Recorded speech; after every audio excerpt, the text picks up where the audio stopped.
Good evening and welcome into Miami RedHawk baseball here on RedHawk Radio. This is Jack Schmelzinger, a little bit hoarse but no worse for the wear. And we are about ready for baseball here from McKie Field in Oxford, Ohio. Sam Bachman on the mound for the Miami RedHawks. Well, if you're listening, you probably know Bachman is supposed to be a high pick in this year's first-year player draft.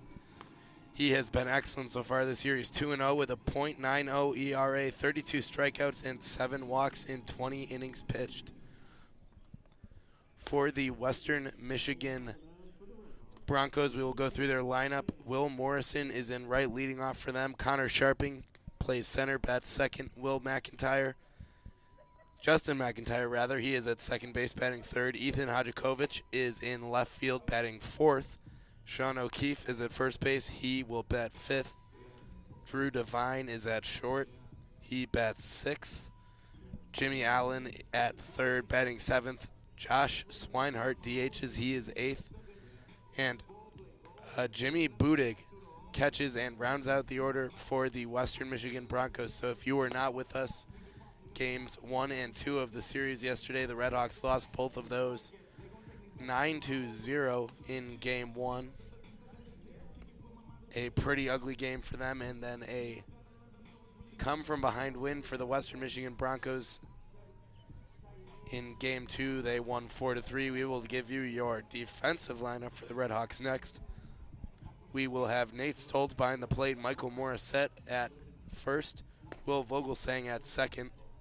Billy Kopicki plays short. Brian Zapp is at third. Dalton back in left. Benji Brokmond in center.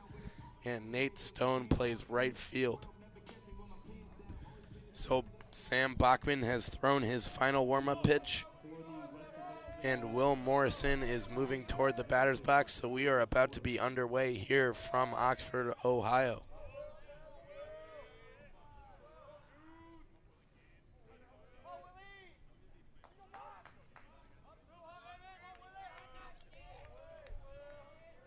Morrison digging into the right-hand batter's box. The pitch from Bachman, a 99-mile-an-hour fastball fouled back by Morrison. Bachman coming out firing today.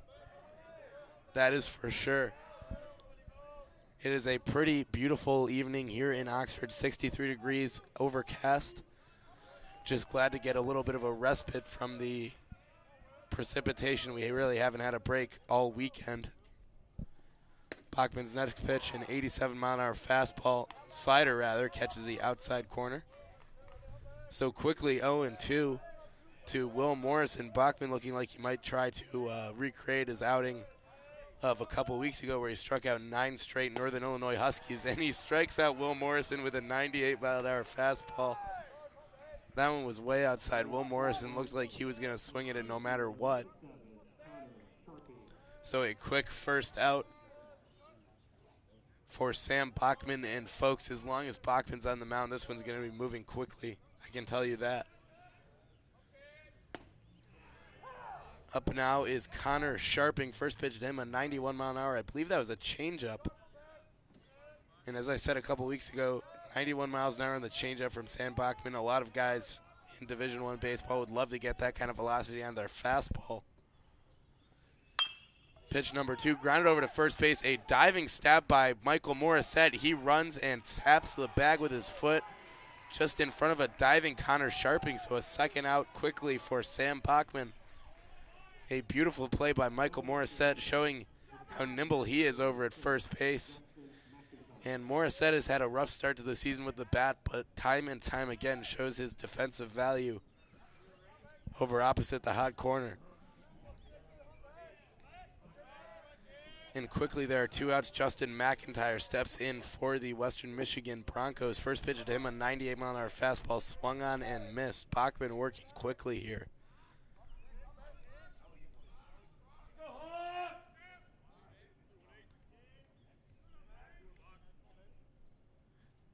Pitch 2 to McIntyre. That one is grounded wide of first base. So quickly, once again, 2 strikes on Justin McIntyre. And McIntyre's had a really good start to the season for the Broncos. hitting .294 OPS above .900. He has 20 hits in 68 at-bats. 7 doubles, 2 triples, and a pair of home runs for the Broncos' second baseman.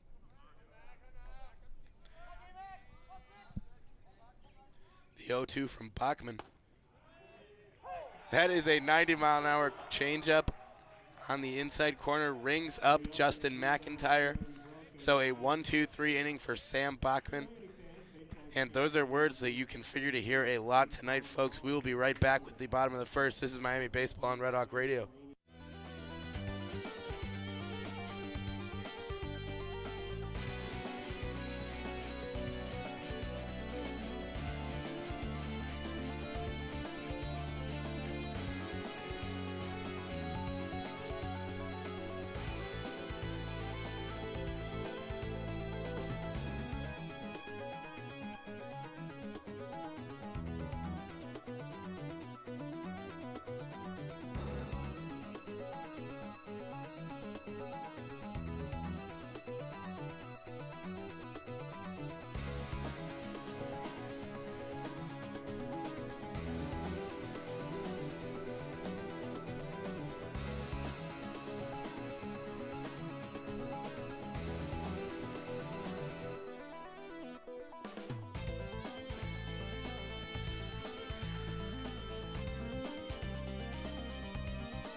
We are back with the bottom of the first inning here from McKie Field in Oxford, Ohio. After that scoreless, hitless, runnerless top of the first from Sam Bachman, Benji Brokman steps up to the plate. First pitch to him is a fastball, 90 miles an hour on the outside corner. And we will get to your Western Michigan pitcher. That is Ethan Sikorsky. He's 1-1 with a 3.45 ERA so far on the year. Throws an 83-mile-an-hour changeup swung through by Brokman. He's a sophomore, 6-foot right-hander from Fraser, Michigan. So Sikorsky working quickly. Brokman back into the box. 0-2 pitch. Swung through and missed. A slider, 82 miles an hour. So a quick strikeout for Ethan Sikorsky.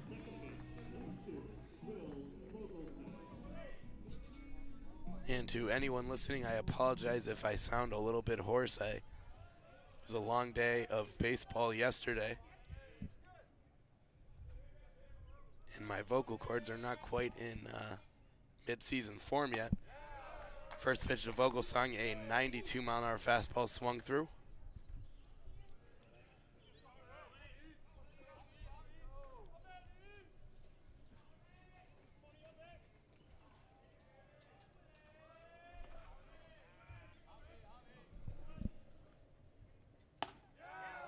Another fastball swung through by Vogelsang. That was a 93-mile-an-hour pitch up around his eyes.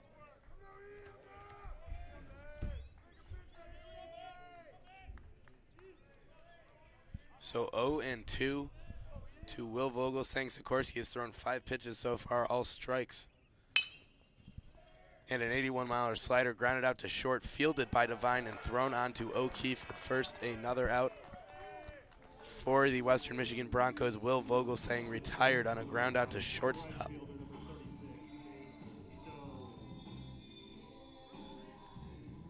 So Nate Stone, the outstanding redshirt freshman, will step into the box for the RedHawks. He is a left-handed batter facing the right-handed Sikorsky. 26 for 79 on the year so far. OPS above 1,000. Fouls off a 91-mile-an-hour fastball wide of third.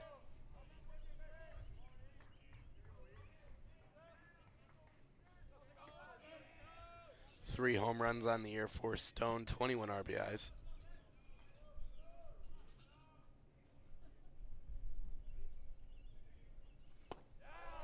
Swings through an 83-mile-an-hour changeup low in the zone. Foul, 3-6.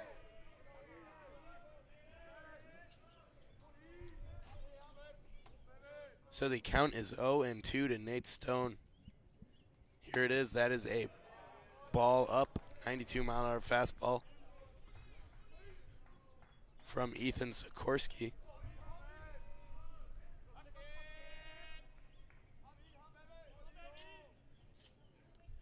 The 1-2 to Stone, swung through and missed. That one's in the dirt. Stone takes off for first, but Booting will throw on to Sean O'Keefe to retire him, so the RedHawks retired in order as well. We'll be right back for the top of the second inning. Bachman coming back to the mound. You don't want to miss this one. This is Miami Baseball on Red Hawk Radio.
And we are back for the top of the second,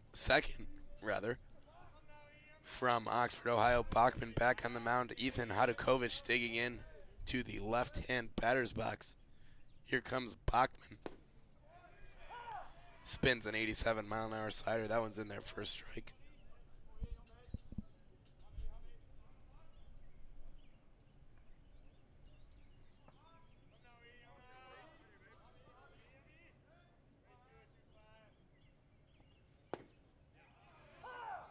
Another slider from Bachman there, 87 once again.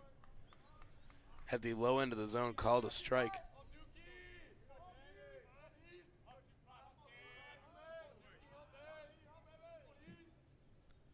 The payoff from Bachman, swung on and missed a 99-mile-an-hour fastball. Gets Hadukovic. So Bachman once again mowing through these Western Michigan hitters. Sean O'Keefe steps into the right-hand batter's box for the Western Michigan Broncos. First pitch to him, a 97-mile-an-hour fastball, just a bit inside. And a pretty big contingent of scouts here today to watch, presumably Sam Bachman. You can see the radar guns pointed at him as O'Keefe swings through a 97-mile-an-hour fastball. And I saw White Sox, Cubs, Cincinnati Reds, and there are definitely more down there. I'd say about 15 or 20. 88-mile-an-hour slider for a strike to O'Keefe. Didn't take his bat off his shoulder there.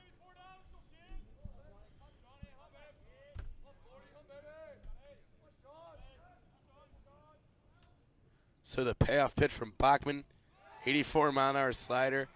Swung on and missed by O'Keefe, and he will walk back to the dugout, looking into the sky, and it looks like he's wondering what he was even doing in the box there. Really looked like he never had a chance against Sam Bachman.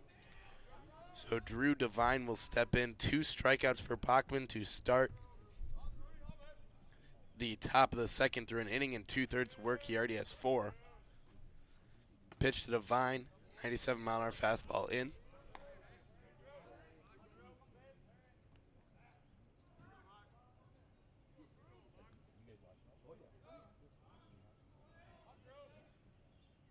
One-0 from Bachman. That's a 96-mile-an-hour fastball that catches the top of the zone.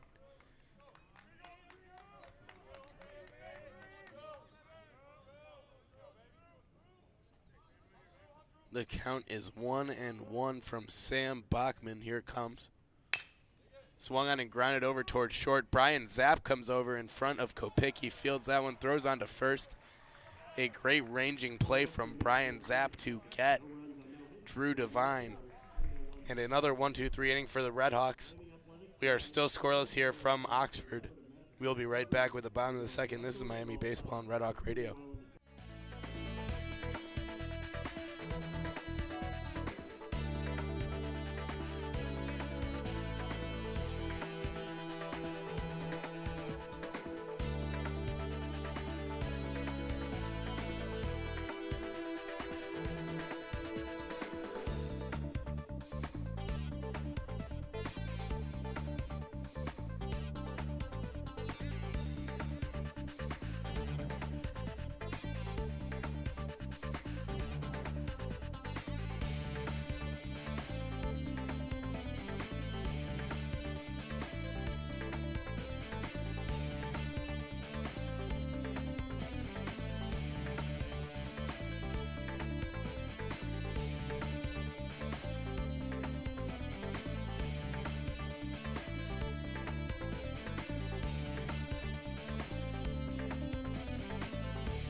And we are back with the bottom of the second inning from McKie Field in Oxford, Ohio. Dalton back. The freshman left fielder will step into the box for the RedHawks against Ethan Sikorsky. First pitch to him, a fastball on the outside corner. Sikorsky coming in after a clean first inning, set the RedHawks down 1-2-3 with 2 strikeouts. If you're just joining us, we are still scoreless. Bottom of the second inning. Back spits on an 83-mile-an-hour breaking ball down low. So the count is 1-1 to the RedHawk freshman. 91-mile-an-hour fastball way outside, gets by Budig behind the plate.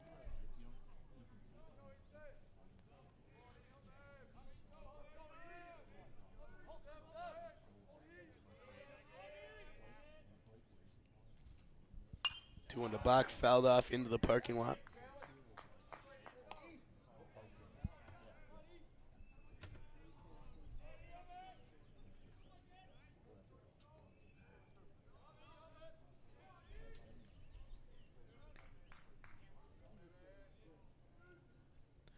Two-two pitch to back. That is a fastball on the outside corner, rings up back, and he will stroll back to the dugout. Cole Andrews will step in next for the RedHawks. Ethan Sikorsky looking good here through an inning and a third, 3 strikeouts already, and has faced the minimum. He's already back on the mound, ready to go. Here's his first pitch to Andrews. Fastball just a bit outside.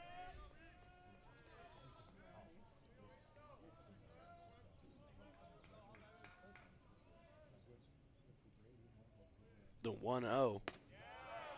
That is a slider on the outside corner. Little frisbee action on the pitch from Sikorsky, so the count is 1-1 to Cole Andrews. Fastball bounced, maybe a changeup there. At 84 miles an hour.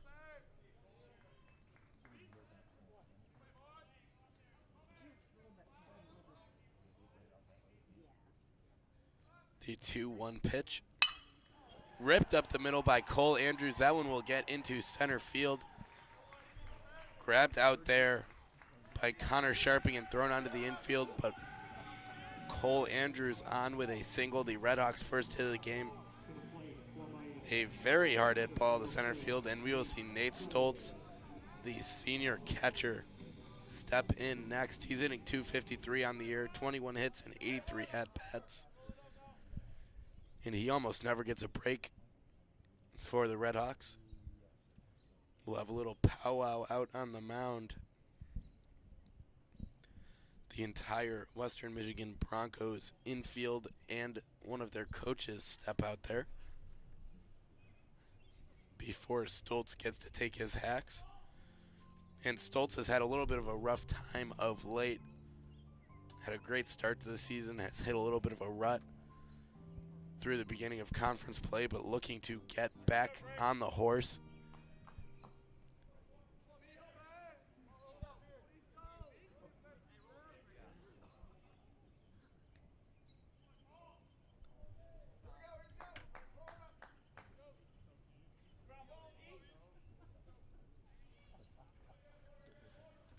So the conference has broken up. Sikorsky back on the mound. Coming set. Nate Stoltz in the box. Cole Andrews taking a two-step lead off first base. Sikorsky takes a look over there and fires home. Stoltz flies one out to center field. Coming in is Sharping. He will squeeze that one for the out. Andrews retreats to first. So a quick second out for the Western Michigan Broncos. A fly out by Nate Stoltz to Connor Sharping in center field. And Brian Zapp, the third baseman, will step into the left-hand batter's box. Zapp hitting .236 on the year. He has been better of late.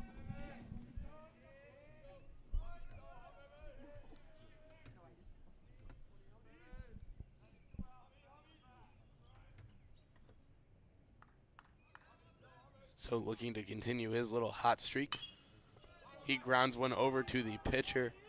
Sikorsky fields that one, jogs over to first, and flips on to Sean O'Keefe to retire Brian Zapp. So another scoreless inning. For the RedHawks, we are scoreless overall here from Miami University in Oxford, Ohio. We'll be right back with the top of the third. This is Miami Baseball on Red Hawk Radio.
And we are back here from McKie Field in Oxford, Ohio. Still scoreless going into the top of the third. Bachman back on the mound for the RedHawks. And Jimmy Allen will step in for Western Michigan. He's the seventh batter in their order. Bachman has faced the minimum thus far. First pitch to Allen, a 95-mile-an-hour fastball, just a bit outside.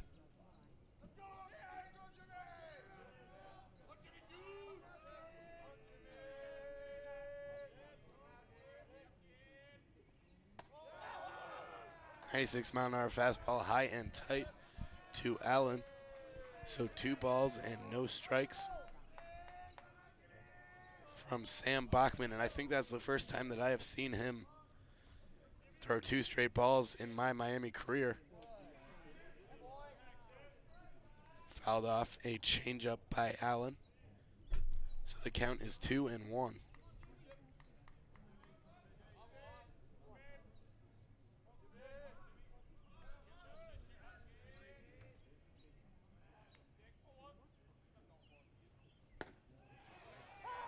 $87-mile-an-hour slider catches the top of the zone from Bachman, so the count is 2-2.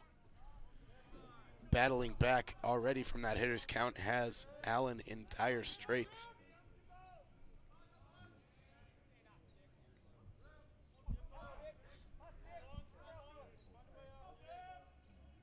Here's the payoff pitch.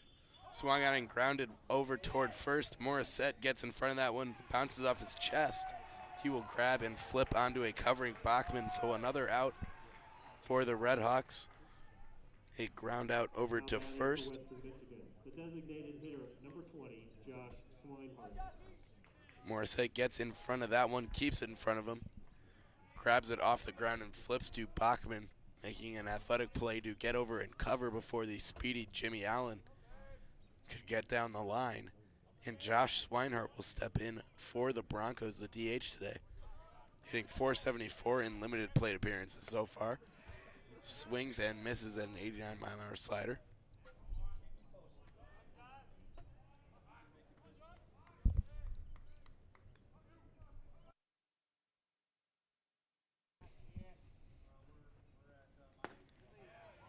.86-mile-an-hour slider at the top of the zone. So 2 quick strikes on Swinehart.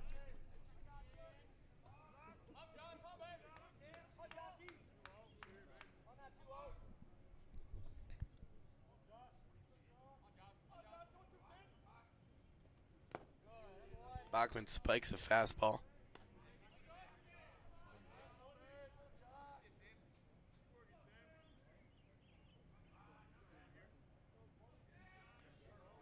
Count is 1-2. 96-mile-an-hour fastball fouled off by Swinehart.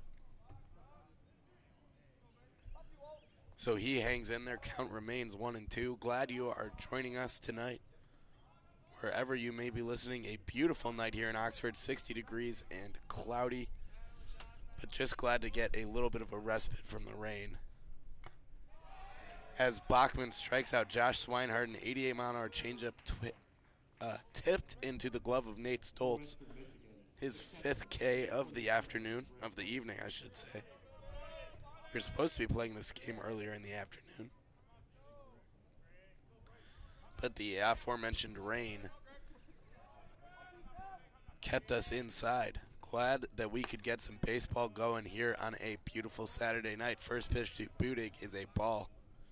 97-mile-an-hour fastball up. You probably heard the catcher's mitt smack on that one.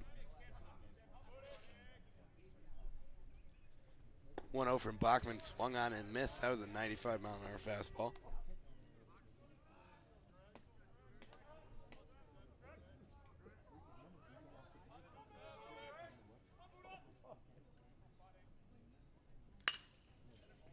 Budig swings and pokes a Bachman slider out into left field. Dalton Back will range over and grab that one. Budig looked like he was just as surprised as anyone that he got a bat on that. But either way, another 1-2-3 inning for Sam Bachman. We'll be right back with the bottom of the 3rd inning here from Oxford, Ohio. This is Miami Baseball on Red Hawk Radio.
We are back from McKie Field in Oxford, Ohio. Once again, we are still scoreless going into the bottom of the third inning. Ethan Sikorsky back on the mound for the Western Michigan Broncos. Billy Kopicki steps into the right-hand batter's box for the RedHawks. Sikorsky steps off the mound. It looks like he'll get some new signs. Steps off again. To the chagrin of the RedHawks dugout, you can probably hear the jeers. First pitch is a fastball outside. Kopicki hitting .250 on the year. 3 RBIs. 3 hits and 12 at bats, so he hasn't played much.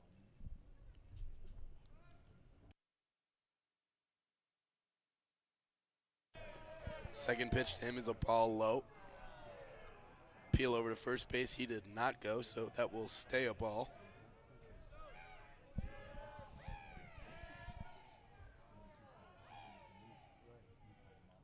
Count is 2-0. Here it is from Sikorsky. That's another one high. 3-0, an 89-mile-an-hour fastball. So Sikorsky, who worked through the RedHawks order pretty quickly in the first 2 innings, having a little trouble finding the zone here. Here is the 3-1. That one's a strike. Took a little off the fastball there.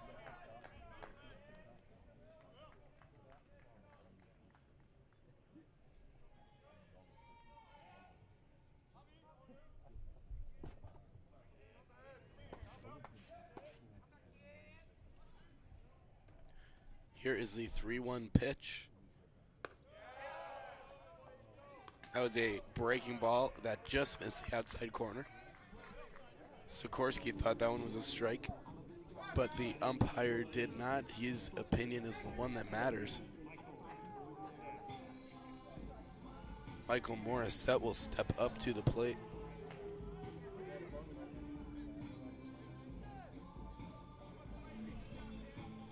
Morissette has had a little bit of a rough start to the season, hitting .149. But a good hitter by all accounts, just having a little bit of a tough time getting started.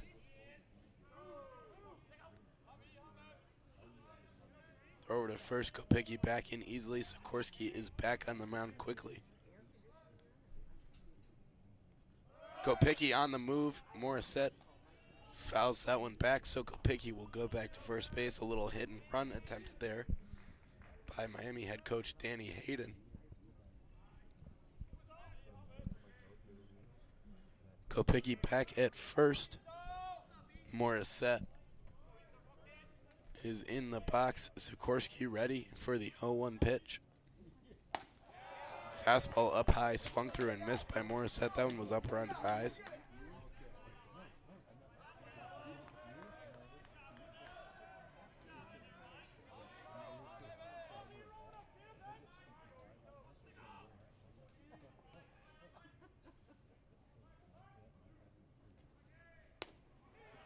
Outside, an 86-mile-an-hour fastball.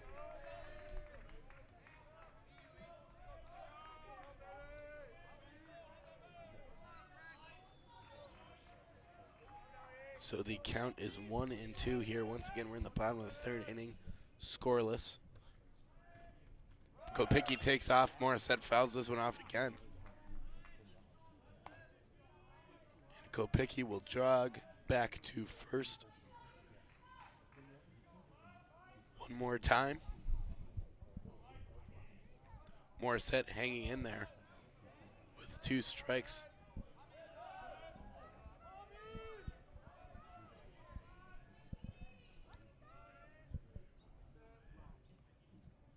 Here comes the 1-2 from Sikorsky. Swung through and missed. That was an 80-mile-an-hour slider. Little back knee job from Ethan Sikorsky that Michael Morissette rather swung through. So there's 1 out in the inning. Benji Brokaman will step in for the RedHawks. Speedy center fielder hitting .297 on the year. He's 0 for 1 tonight with a strikeout.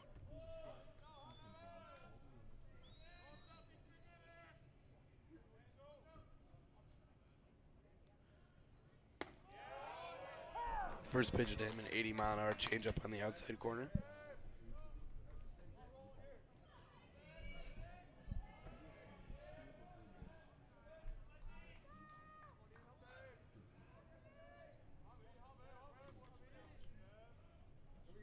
Sikorsky takes a step back off the mound.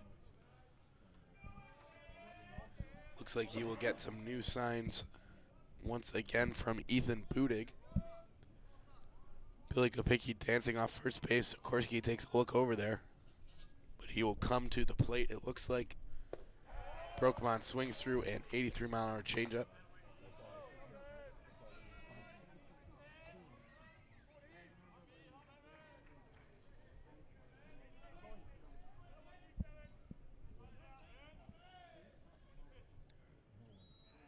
Count is 0-2 to the RedHawks center fielder.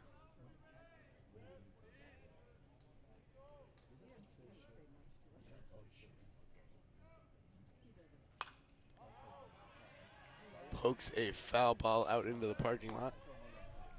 Fighting off that breaking ball from Sikorsky. Looks like he was a little bit fooled, but able to get the bat on it.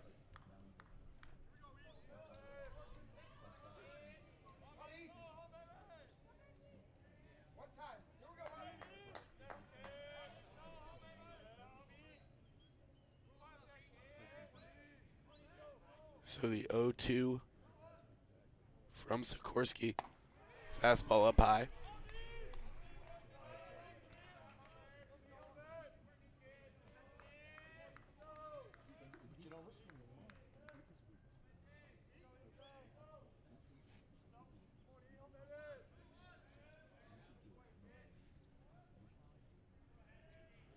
Count is 2-2 here. Pitch from Sikorsky outside, way outside in the dirt. Brokemon almost swung at that one, held back in time though. They're not even gonna bother appealing.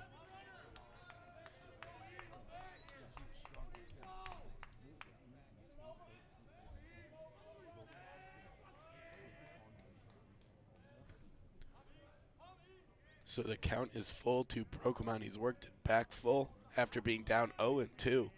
Kopicki dances off first once again. A quick throw over from Sikorsky. Kopicki back in, standing up.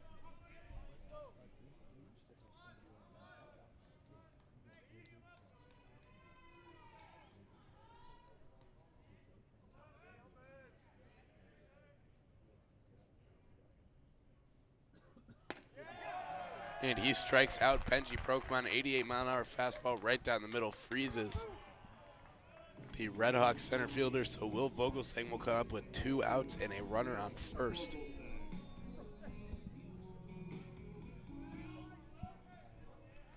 Vogelsang hitting .303 on the year, 2 home runs, 19 RBIs.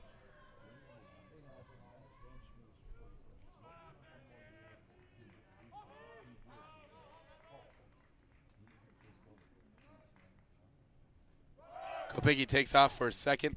Throw down will get him. A great throw from Brudig down there on a hop.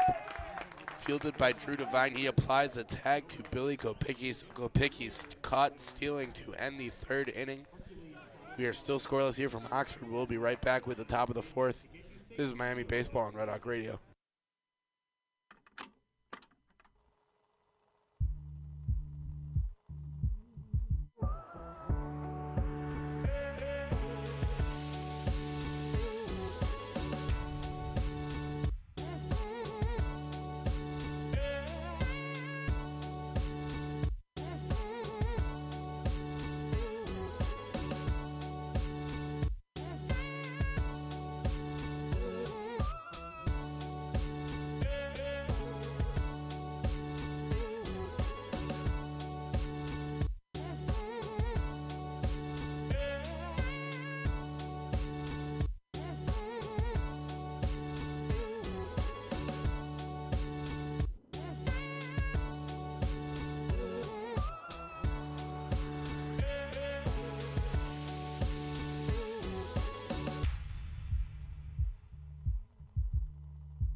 And we are back with Miami Baseball on Red Hawk Radio.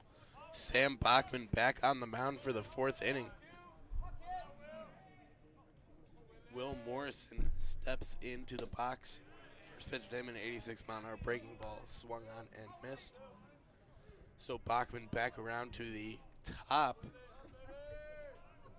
of the Western Michigan order. We'll see if they have any better luck with him than they did earlier in the game. He still has not allowed a base runner face the minimum. And Morrison swings and misses at an 85-mile-an-hour slider.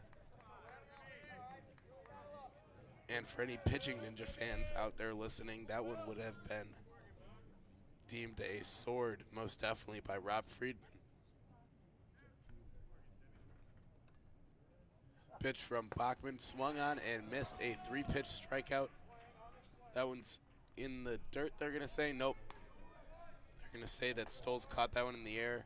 So Morrison makes a futile attempt to jog to first for the drop third, but doesn't matter. Stolz caught that one in the air according to the umpire, so a 3-pitch strikeout from Bachman. And really nasty stuff there. It looked like 3 straight breaking balls, if I'm not mistaken. And Sharping squares around to bunt, really just looking to do anything here against Bachman. It's kind of funny. They're almost like feels like they're admitting that they can't hit him. He misses that one though, so the count is 0-1. Pitch number 2, he fouls that off. An 85-mile-an-hour slider.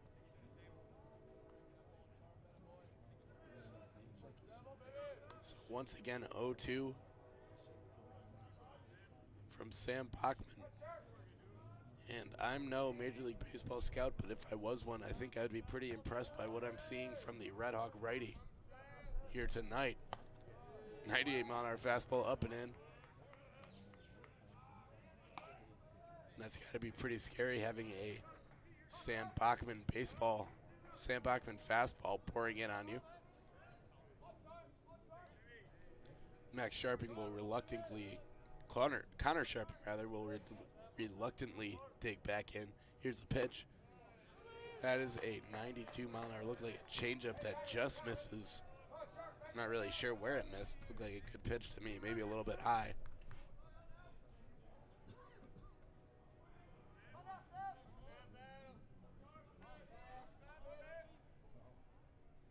The pitch from Bachman swung on and missed by Sharping. Another strikeout for Sam Bachman.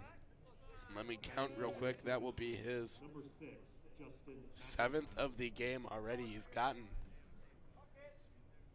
I guess it's 11 outs so far, so 7 out of 11 strikeouts. Still has not allowed a base runner. And Justin McIntyre will be the latest Western Michigan Bronco to try and do anything against Sam Bachman. 97-mile-an-hour fastball up and in.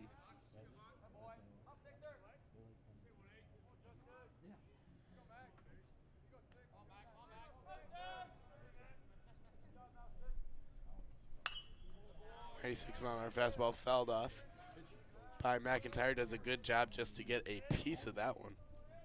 So the count is 1-1 from Sam Bachman. And for everyone listening tonight, really wish you could be here in Oxford to watch Bachman, because he is a pleasure to watch. And McIntyre fists one up onto the infield. Will Vogelsang will get under this one and squeeze to retire the Western Michigan Broncos. So Sam Bachman, another 1-2-3 inning. He has faced the minimum through 4. We will see if he's back for 5.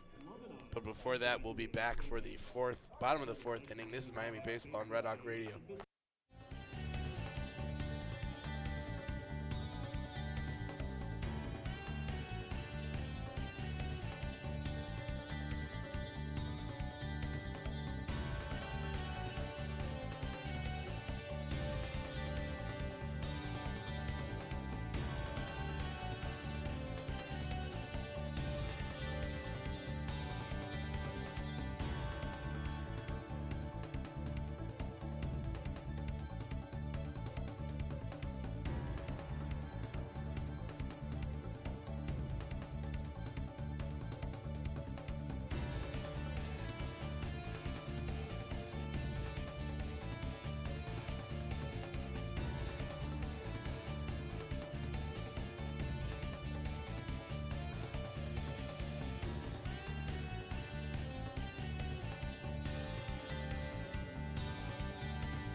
And we are back here from McKie Field in Oxford, Ohio. Still scoreless between Miami and Western Michigan going into the bottom of the 4th inning.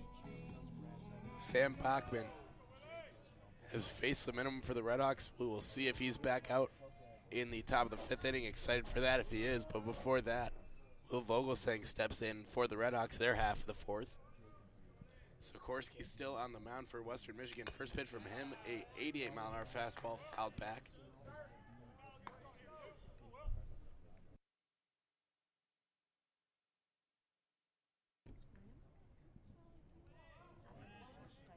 Sikorsky back, ready on the mound, working quickly. Vogelsang taking his time in the box. But here comes a 0-1 offering.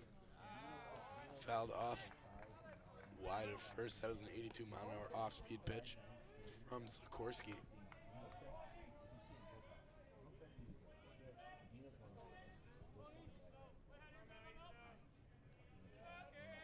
So the count is 0-2 to Will Vogelsang. Sikorsky uncorks a wild fastball. That one was way up high.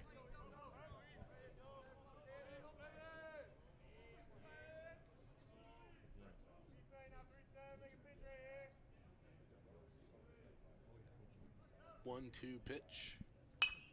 Poked. Way out of play. Vogelsang just sticks his bat out there and hits that one out toward right, but over the bullpen of Western Michigan.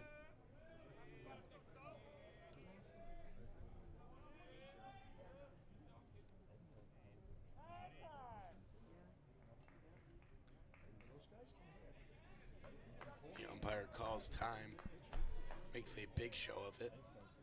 Might think the scouts are here to watch him. 1-2 pitch from Vogelsang, fouled back. Once again, it is a beautiful evening here in Oxford. A little bit chilly now that I mention it. 60 degrees, 8-mile-per-hour wind blowing out towards center field. And it has been raining all weekend in Oxford. We get a brief respite here. Hopefully able to get this game in. Vogelsang swings and misses at an 80-mile-an-hour changeup low in the zone. So 1 out for the RedHawks. And Nate Stone will step in for them with 1 out. Stone is 0 for 1. Struck out back in the 1st inning. First pitch to him. Breaking ball in the dirt. And as I was saying, a brief respite from the rain to get this one in. It's supposed to start raining again overnight in Oxford and not stop for a while. So we'll see if we can get in game 4 of the series tomorrow. Stone hit by an 88-mile-an-hour fastball, so he will jog down to first. He's okay. That one bounced and hit him in the shin. That game tomorrow is scheduled to start at 1 p.m. We have seen this weekend that is flexible for sure. This one actually was rescheduled. I believe it was 3 times. Originally slated to start at 1, moved to 4. Weather report wasn't looking good then, so they moved it to 6. And a few hours before the 6 o'clock start, they pushed it back to 8. When, as you know, it ultimately ended up starting. Pitch from Sikorsky, grounded to short. Devine on to the second baseman and on to O'Keefe at first, so a double play. And Dalton back 6, 4, 3. And the RedHawks are retired quickly once again. A pitcher's duel here from Oxford. We'll be right back with the top of the 5th. This is Miami Baseball on Red Hawk Radio.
Bachman back on the mound to start the 5th inning for the RedHawks. They're stretching him out, it looks like.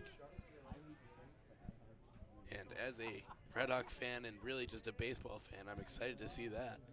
Bachman's first pitch to Hajakovic is a strike. That was an 86-mile-an-hour breaking ball in the zone. Caught the top half of it. Bachman so far through 4 innings, 7 strikeouts, hasn't allowed a hit. Or faced the minimum, I should say. Although I don't really feel like jinxing Sam Bachman is much of an issue. He's just overpowering these guys. I say that as Hajakovic lines one into right field for a single, so I will eat my words. Apologize to any Sam Bachman fans out there listening. A horrible jinx from me. I really doubled down on that one. A single from Ethan Hajakovic, and Sean O'Keefe will step in for the Broncos.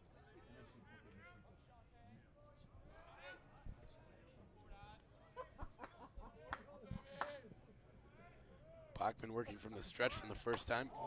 Oh, and that ball was fouled off by O'Keefe and hit him in the head.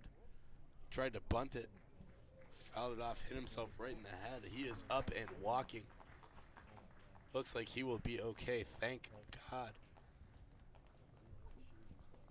Once again, fouled that one off and hit himself in the head. That was a 99-mile-an-hour fastball from Sam Bachman. Had to ring the bell.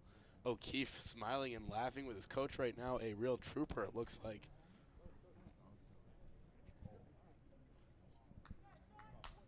And he will, believe it or not, he will stay in for the rest of the at-bat. You can hear the cheers from the crowd, well deserved for Sean O'Keefe. I can tell you that I would certainly not be staying in there. If that happened to me, I'd probably be going to lay down on a trainer's table for the next 24 hours or so.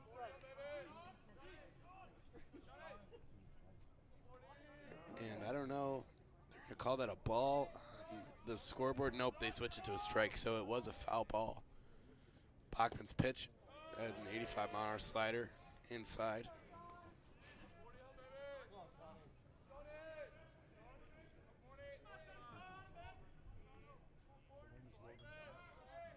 So Sean O'Keefe back in the right-hand batter's box.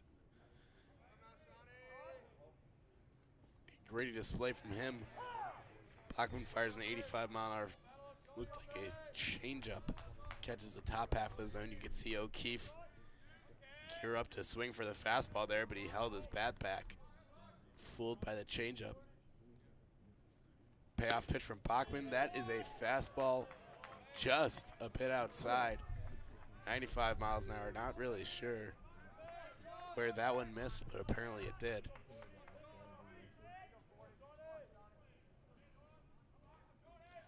So the count is 2-2 to Sean O'Keefe. Here comes Bachman. Swing and a miss. Had an 87-mile-an-hour breaking ball, so Sean O'Keefe retired after a scary play there. Fouled a ball. Squared around to bunt, fouled the ball off his face. 99-mile-an-hour fastball from Bachman, but he was okay, stayed in the ball game, stayed up at bat. And Bachman strikes him out a few pitches later, so Drew Devine will step in for the Broncos. With one out, a runner on first, Hajakovic. That is first pitch to Devine. Is an 89-mile-an-hour fastball low in the zone, swung on and missed. Hajakovic on after a horrible jinx by me. Singled to right. So the count is 0-1 to Drew Devine. Pitch from Bachman fouled back. That was a 94-mile-an-hour fastball.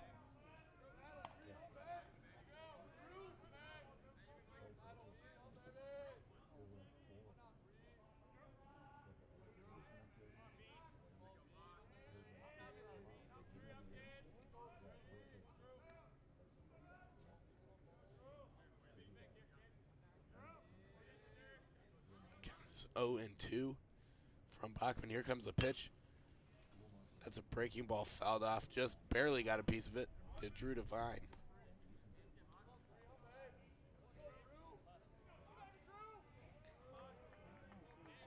Devine shaking his head and smiling. Looks like he is just can't believe that he got a piece of that one. A nasty breaking ball from Sam Bachman. Here comes another 0-2 pitch. And that is a breaking ball that catches the Western Michigan hitter looking up at the top of the zone, 87 miles an hour. Sam Bachman with another punch out.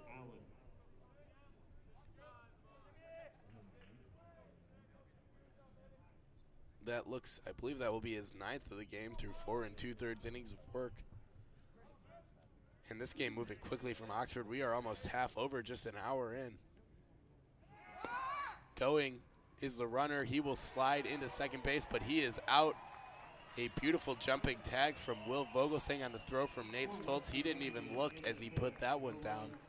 A little Javi Baez action there, ran straight to the dugout, knew he had him.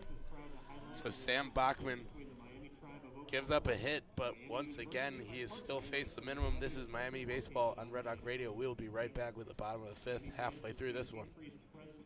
Once again, we'll be right back.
We are back with the bottom of the 5th from Oxford, still scoreless.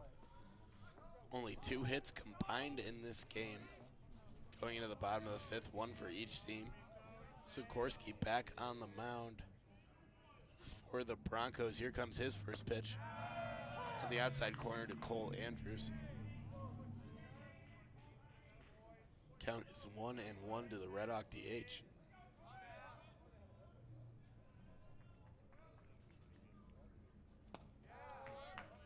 Swung through and missed from Andrews. Count is 0-2.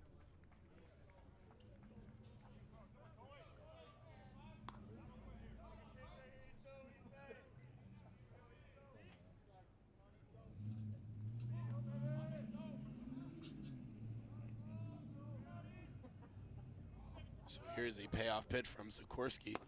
Spikes a breaking ball there. Way outside. Sikorsky angry with himself after that one. But quickly back on the mound for another payoff pitch.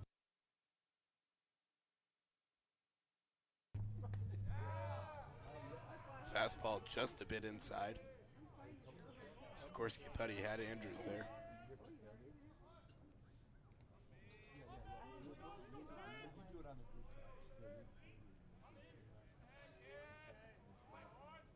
Two pitch, swung on and missed by Andrews. And we just got, I don't even know what just happened. It just started pouring here, like literally instantly.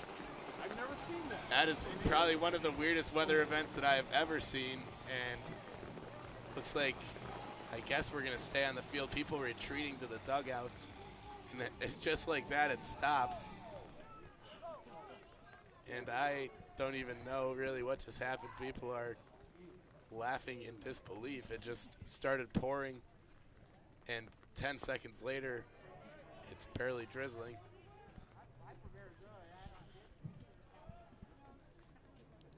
So we are still on the field. Sikorsky, first pitch to Stoltz is a ball. He didn't miss a beat.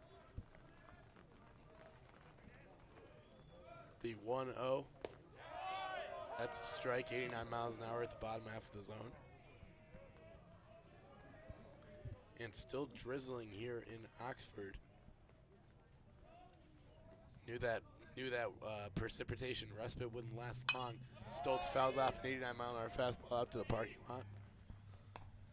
So the count is 1-2 to Nate Stoltz.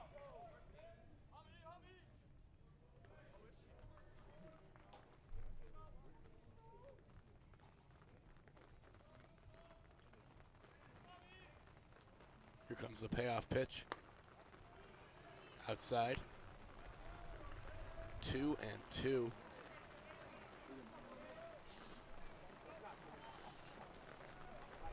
Raining a little bit harder here, a little less sudden at least. Stoltz able to foul off a 77 mile an hour breaking ball.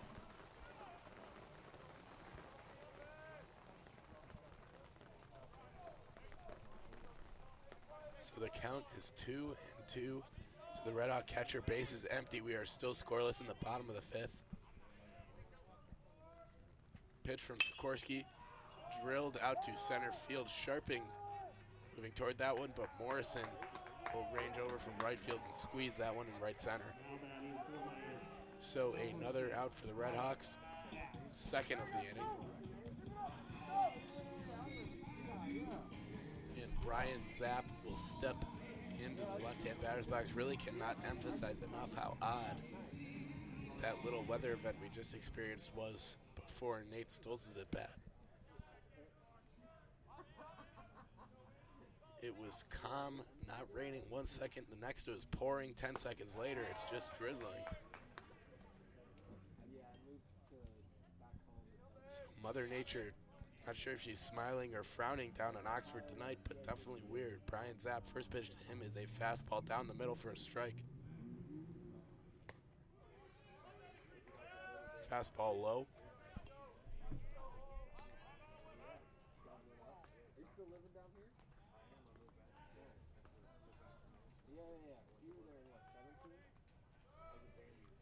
Count is 1-1 to Zapp, low and inside.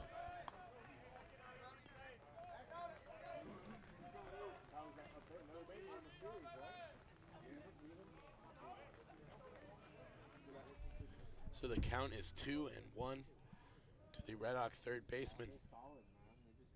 Here comes from Sikorsky. That is looked like a fastball, caught the inside corner. So Sikorsky making quick work of these RedHawks. Him and Bachman dueling it out here in Oxford.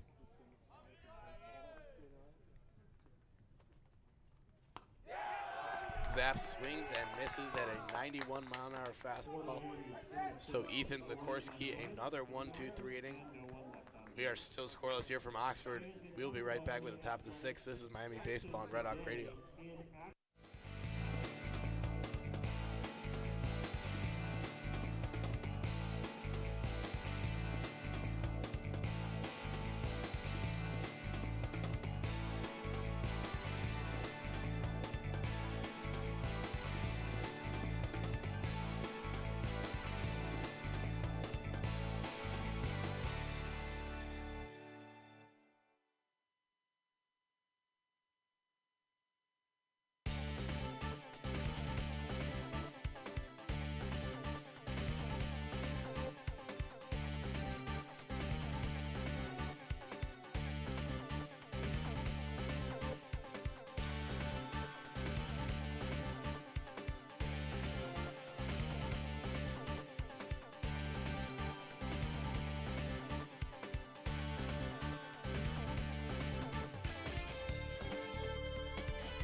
We are back with the top of the sixth inning here from Oxford, Ohio. Sam Bachman back on the mound for the RedHawks, raining lightly at McKie Field. First pitch from Bachman. That one is in the dirt, or on the turf, I should say.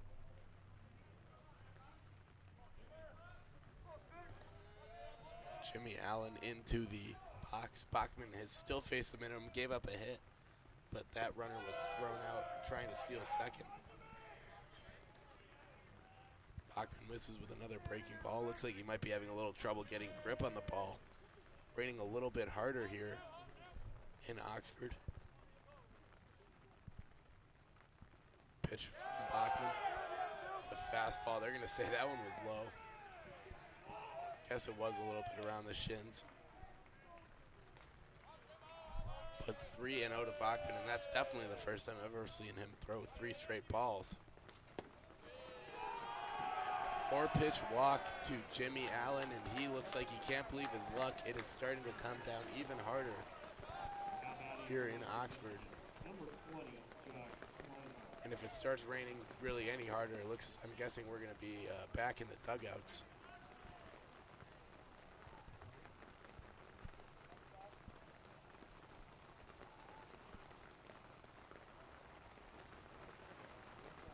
So Allen takes his lead off of first base.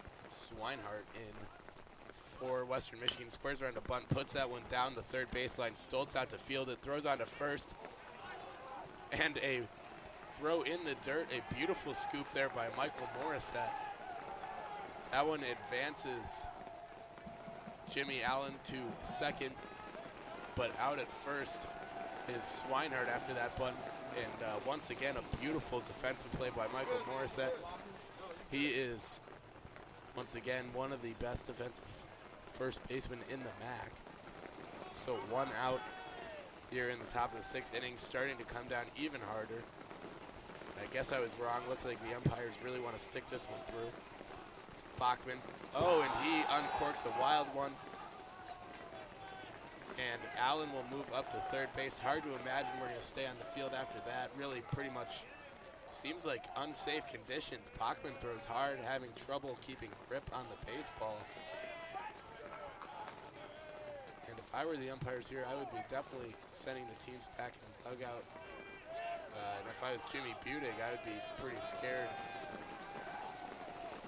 to step in against Sam Bachman right now.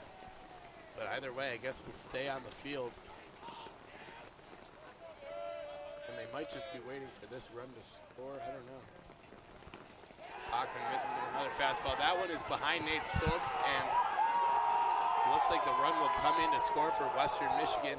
Jimmy Allen walks, steals second, advances to third on a wild pitch, and advances home, scores the first run of the game for the Broncos on another wild pitch. So no hits in the inning for the Broncos, but they score a run here on a rainy evening in Oxford. It looks like Matt Passauer, the Miami pitching coach, will come out to the mound to have a little chat with Sam Bachman. The rain has let up a little bit here. But if we've learned anything this weekend, that's probably not going to last.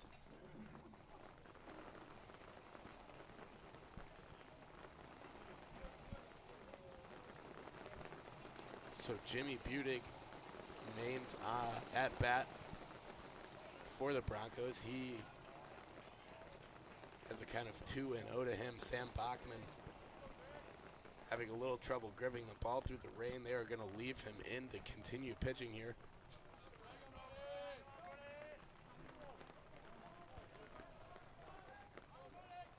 The 2-0 from Bachman, swung on and missed by Budig. That was a 96-mile-an-hour fastball up around the letters. So it looks like that little chat from Passauer calmed down Bachman. He fires a fastball, and he's already ready for the next pitch. Here it comes. Another fastball. That one just a little bit outside. 95 miles an hour. We're seeing the velocity go down a little bit late in Bachman's outing. He's stretching out a little bit farther than he has been through the season so far. Strike on the outside corner to Budig. That was a 96-mile-an-hour fastball, and I say velocity falling a little bit. He's still throwing 96 out there.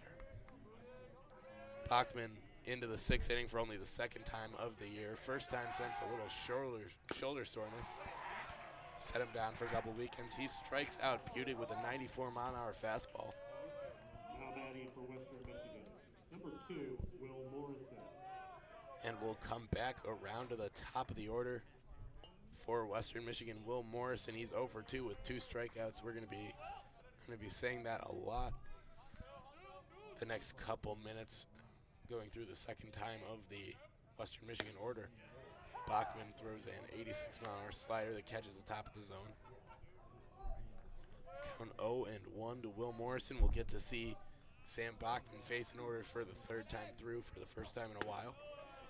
87-mile-an-hour slider. That one catches the top of the zone too. So Morrison is 0-2. Still hasn't taken the bat off his shoulder.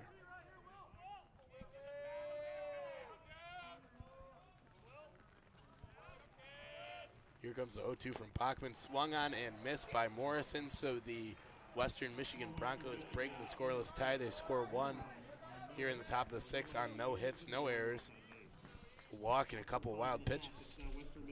Where the RedHawks downfall on that one. We'll be right back with the bottom of the 6th. Once again, 1-0 here from Oxford. Western Michigan leads Miami. This is Miami Baseball on Red Hawk Radio.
We are back with the bottom of the 6th here from McKie Field at Hayden Park. We are in Oxford, Ohio on campus of Miami University.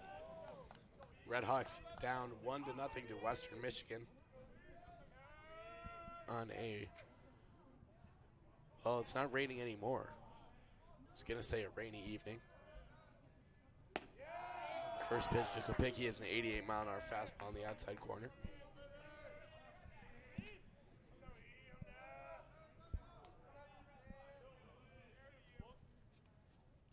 0-1. Spiked. Looked like a breaking ball from Sikorsky, who's still on the mound. And Sikorsky has been excellent so far. He, through 5 innings of work, has given up 1 hit, 1 walk, 8 strikeouts. Hasn't given up a run. Kopicki looks at a fastball at the letters. That one's called a strike.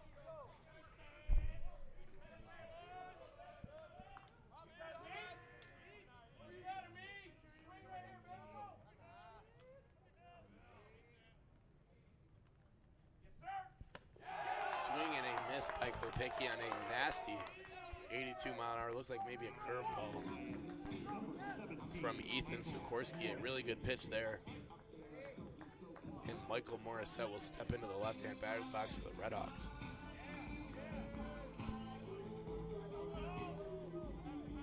And this one, once again, moving really quickly. We are through 6. We're halfway through 6. And only about an hour and 20 minutes into this one. And Morissette grounds one up the middle through the infield and into center.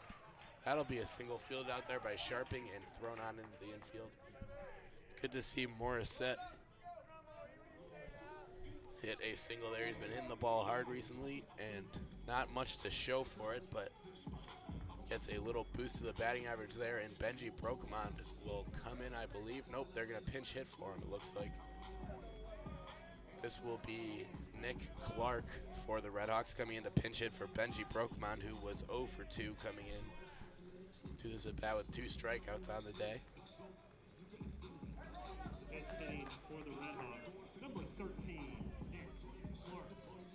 And looks like they will try to get the lefty in there to face Sikorsky, the righty. Brokemond looked like he was having a little bit of trouble seeing the ball out of Sikorsky's hands, and they will pinch hit with Clark, the infielder, so they'll have to send out a defensive replacement too.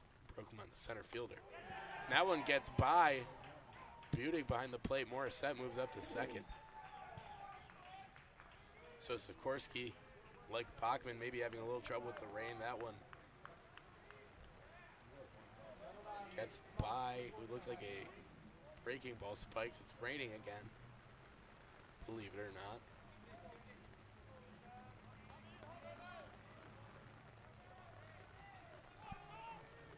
So Sikorsky ready for the 1-0 pitch. Here it is, swung on and missed by Clark. That was an 84-mile-an-hour, maybe a changeup, but also maybe a fastball. Sikorsky might be taking something off to keep his grip on the ball a little better. So Morissette leading off second, raining harder once again, not as hard as it was back in the last half inning. Swung on and looked like tipped by Clark, but a strike nonetheless. Umpire walks out to the mound. He's going to give Budig a second to recuperate himself. That ball looked like it caught him maybe in the thigh. Umpire calling for new baseballs from the Miami bat boy. Or I think it's just a Miami reserve player. But they are rotating in the baseballs quickly here in the rain. Umpires keeping the teams out on the field. Wouldn't be surprised to see them cut this one short after 6 if they can get through this half inning with the RedHawks still down, which would be unfortunate for Miami fans out there. That's just speculation, though. No idea what's going through the umpires' heads, keeping them out on the field on this one.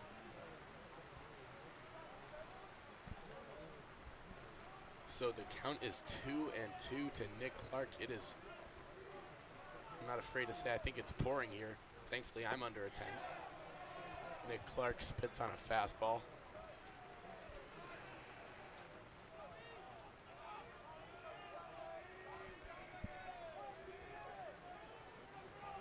So the count is full to the Miami pinch hitter. Runner on second, that's Michael Morissette. RedHawks down 1-0 here in the bottom of the 6th. Clark fouls off a changeup. You can probably hear the rain pounding on the top of my tent here in Oxford. Once again, it has been raining just about all day. Looks like we are going to get a few hours off from the precipitation. Radar was clear between about 8 and 11, but not so much. Clark fouls one wide to third base. This one's going to get out of play.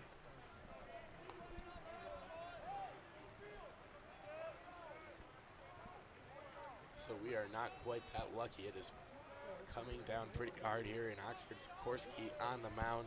He's been excellent through 5 and a third rather. He struck out 9, giving up only 2 hits. 3-2 to Clark. That one is a fastball. Looks like that one was just a bit low. So Clark will trot down to first. RedHawks are in business. Runners on first and second with Will Vogelsang coming up to the plate. And once again, I've said this a few times, coming down even harder. And they're going to keep them on the field. It looks like still umpire taking a minute to look at his thing. They're going to pinch run Mac Hippenhammer for Nick Clark. And I hope you can hear me. I'm going to turn down the auxiliary noise because the rain is coming down hard here in Oxford. They are keeping him on the field. And the spectators agreeing with me, kind of a ridiculous move. And we're going to have a little conference on the mound. And at some point, you have to take player safety into account. Both pitchers having trouble keeping grip on the ball. with the pretty hard rain coming down here. And it looks like they're going to call him off the field. We're going to go into the dugouts. A rain delay here from Oxford. So hopefully we will be back with you shortly. I'll come back in a couple minutes with a radar update from Oxford. I just have to locate that. I'm not good at finding things on the Weather Channel's website, so I will be right back with a weather update. We're going into a rain delay. This is Miami Baseball on Red Hawk Radio. RedHawks once again down 1-0 going into the bottom. Well, in the middle of the bottom of the sixth, one out, no one on, runners on first and second, and Will Vogelsang supposed to step in. This is Miami Baseball on Red Hawk Radio.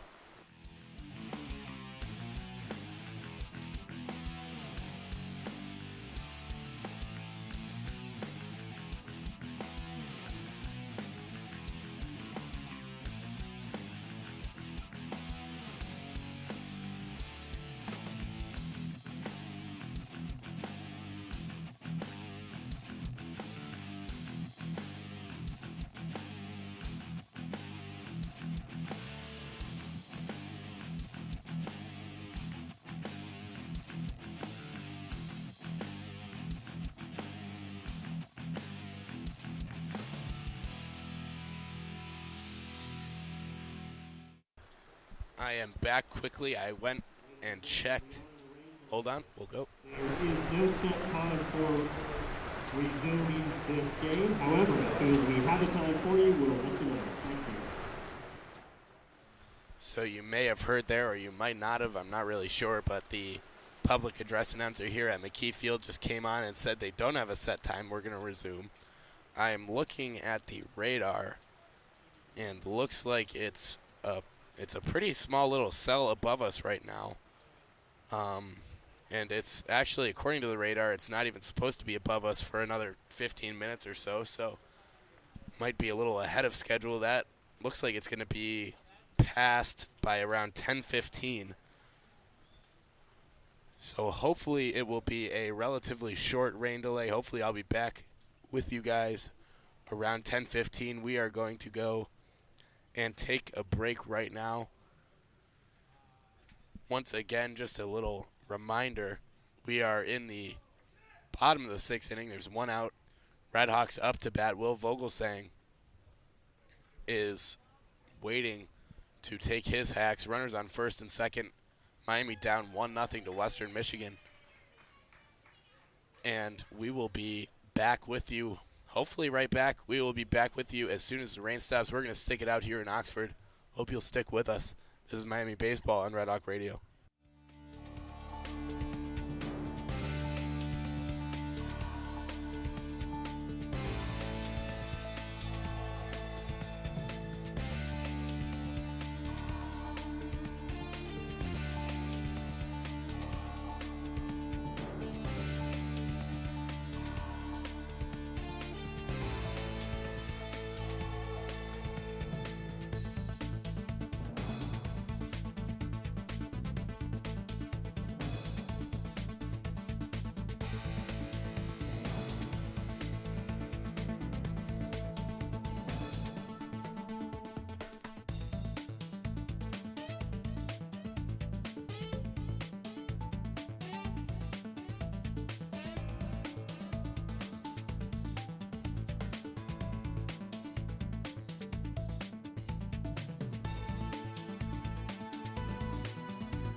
And we are back.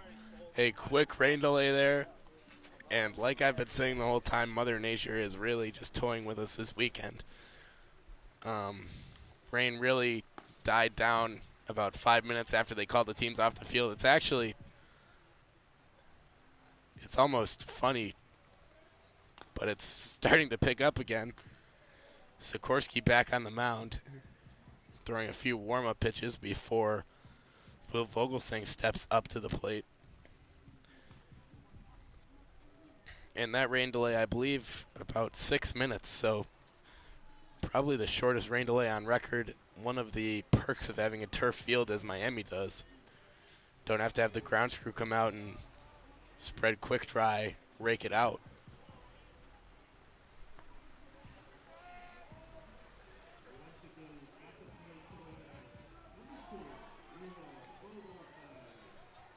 So after that nice little rain delay, we are back. Will Vogelsang steps into the right-hand batter's box. Ethan Sikorsky on the mound. Once again, there is one out in the inning. RedHawks down 1-0. Runners on first and second.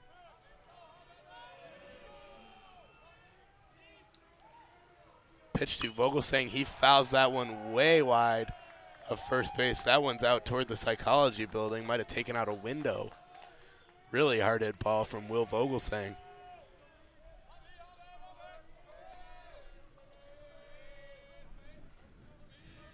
So the 0-1 pitch, once again, one out, runners on first and second. 0-1 pitch, that's a loopy breaking ball, 73 miles an hour. Catches the inside corner, much softer than anything we've seen Sikorsky throw here tonight.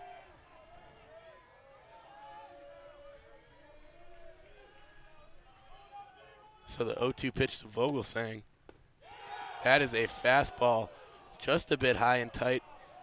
Probably hear the Western Michigan dugout not happy with that call. Thought that one was a strike. Member of the Western Michigan faithful jeering at the umpire there, but either way, count is 1-2. Will Vogelsang swings, grounds that one through the right side. Morissette will round third. Hippenhammer rounding second. Morissette dives into home with a run. The RedHawks tie it up. Hippenhammer into third. Will Vogelsang with a clutch RBI single to tie it up for the RedHawks. And they are still in business. Runners on the corners with one out in their three-hitter. Nate Stone coming up to the plate. A great hit there by Will Vogelsang. Pokes a ground ball through the right side of the infield. And that is enough to score the speedy Morissette from second. Hippenhammer into third, sliding. And we are tied from Oxford.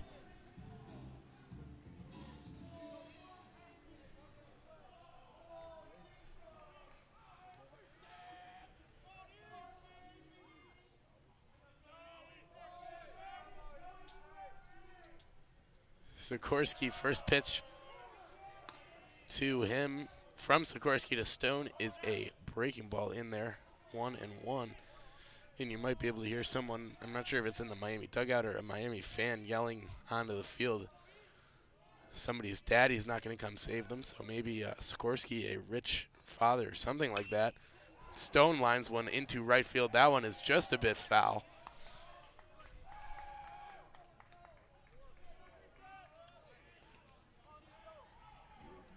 And a loud foul ball there from Stone. That one would have gotten into the corner and rolled for a while. Might have scored the speedy Vogelsang. Easily would have scored Hippenhammer from third. But either way, it's 0-2 to Nate Stone. Vogelsang on the move on the pitch. Stone hits one out into left field. This one is dropping quickly, but will be fielded out there by the left fielder. Hippenhammer comes in, and he will score. He tags up a play at the plate. Hippenhammer is safe with no tag. So the RedHawks take the lead on the Nate Stone sac fly out to left. Manufacturing runs, the name of the game for the RedHawks this inning. They take the lead here in the bottom of the sixth. It is 2-1 Miami. Vogelsang remains on first. Dalton back. Comes back into the box. He steps into the right-hand batter's box with 2 outs. back 0 for 1 today with a strikeout. First pitch to him, up and out. Looks like that might have been a pitch out. Expecting Vogelsang to go. He stayed put.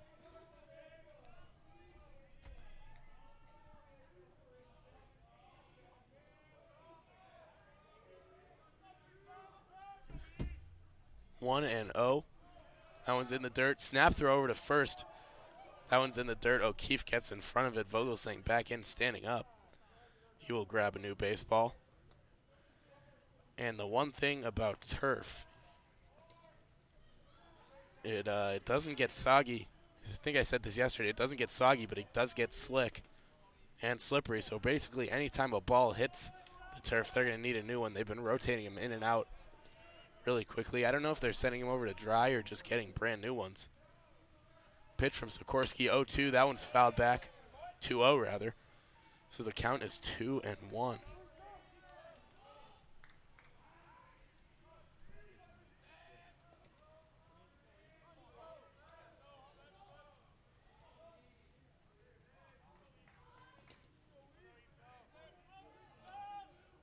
Two one to back. He does not take the bat off his shoulder. That was a 76-mile-an-hour breaking ball on the inside corner. Back looked like he wanted to take a cut at that one. Couldn't quite pull the trigger. So Vogelsang takes his lead off first. That's a pretty hefty one.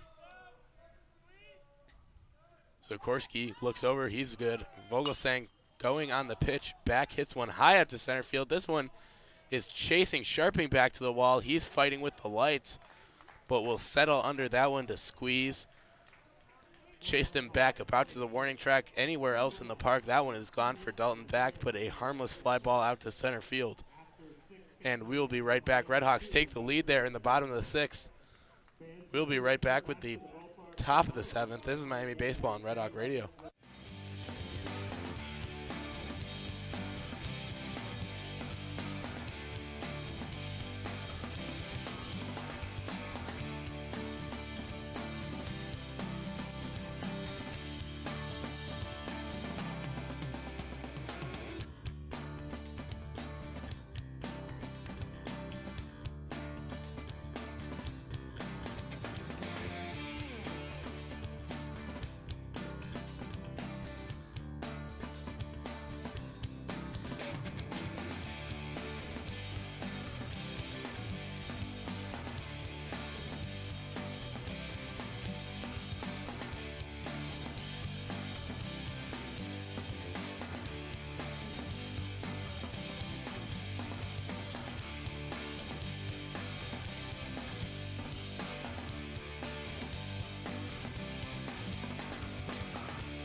And we are back here with the top of the 7th from McKie Field in Oxford, Ohio. A whole new outfield for Miami.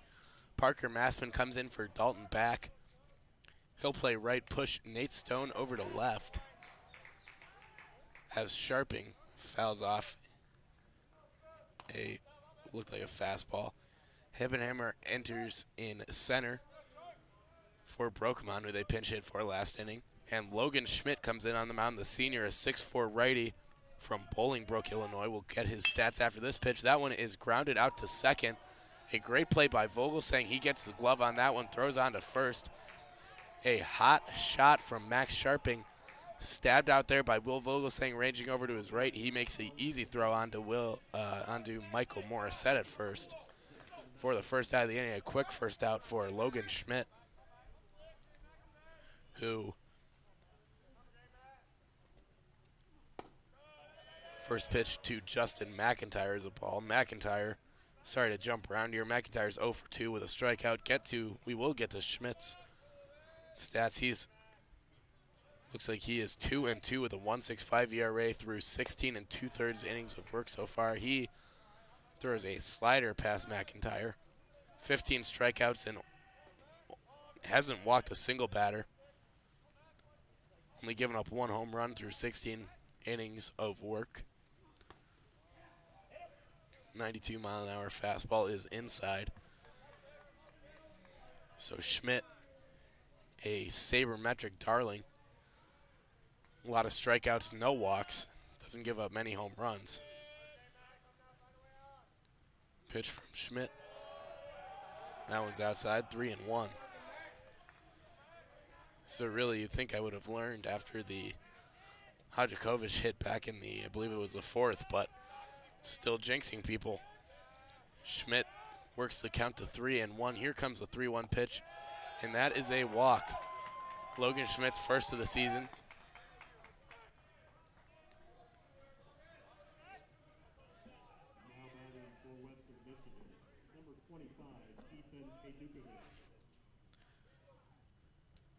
So Hadukovic will come in here with a runner on first. Logan Schmidt on the mound. He just walked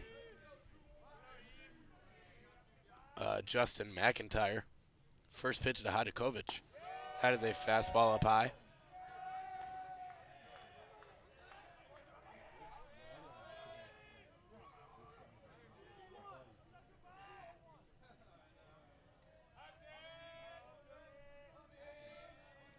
Count is 1-0 to Hadukovic.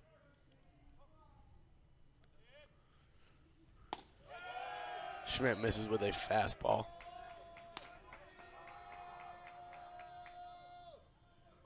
So once again, if you are just joining us, we are in the top of the 7th inning here from McKie Field in Oxford, Ohio. RedHawks leading 2-1. They just took the lead last inning.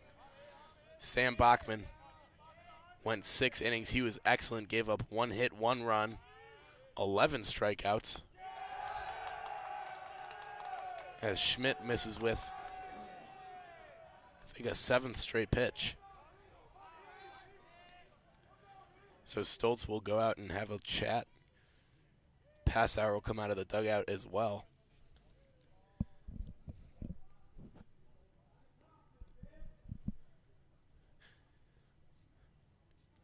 I chatted with Matt Passauer earlier this week for a story in the newspaper upcoming this next newspaper issue on Sam Bachman, and he is really interesting to talk to. Really done a great job with his Miami pitching staff since coming to the RedHawks a couple years ago. And you can see the improvements. Guys like Sam Bachman, Jonathan Brand, just a bunch of RedHawk pitchers having really good seasons this year under the tutelage of Matt Passauer, and they are happy to have him here in Oxford. He retreats to the dugout. Schmidt back on the mound. The count is 3-0 once again. RedHawks up 2-1 here in the top of the 7th. Runner on first with 1 out. Here comes Schmidt. Finds the outside corner with a changeup.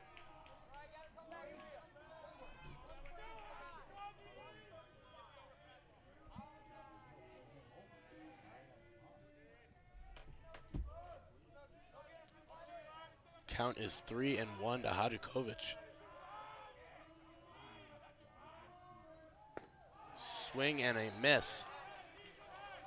So Schmidt works it back to 3-2.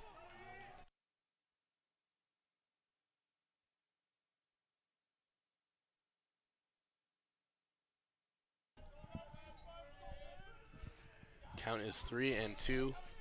Here to Ethan Hodakovich. Schmidt looking to retire him after going down 3-0 in the count. He spins and throws quickly over to Morissette. And McIntyre back in easily without a tag.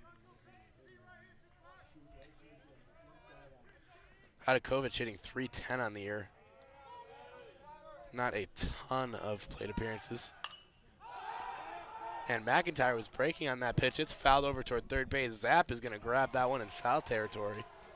McIntyre back to the bag, so a foul ball out for Ethan Hodakovich. Fouls out to Brian Zapp over wide of third base. And there will be 2 outs in the inning for Logan Schmidt. Sean O'Keefe comes in. O'Keefe, if you weren't with us earlier, still in the game after he he squared around to bunt a 99-mile-an-hour Sam Bachman fastball. McIntyre going on the pitch. He will be in there safely. Throw is late from Nate Stoles. So McIntyre steals second. First pitch to O'Keefe was a strike. And as I was saying, O'Keefe in here back earlier in the game, he squared around to bunt.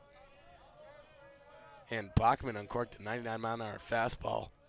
O'Keefe fouled it off his own face, but stayed in the game. Thankfully, he was okay. Really scary, though. Schmidt misses with a breaking ball.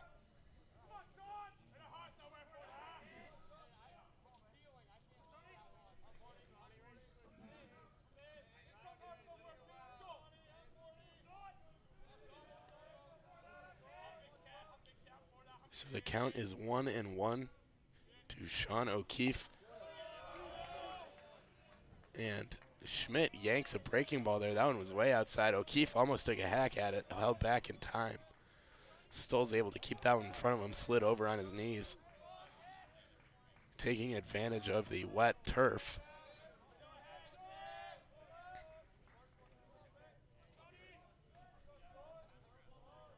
Count 2-1 to Sean O'Keefe.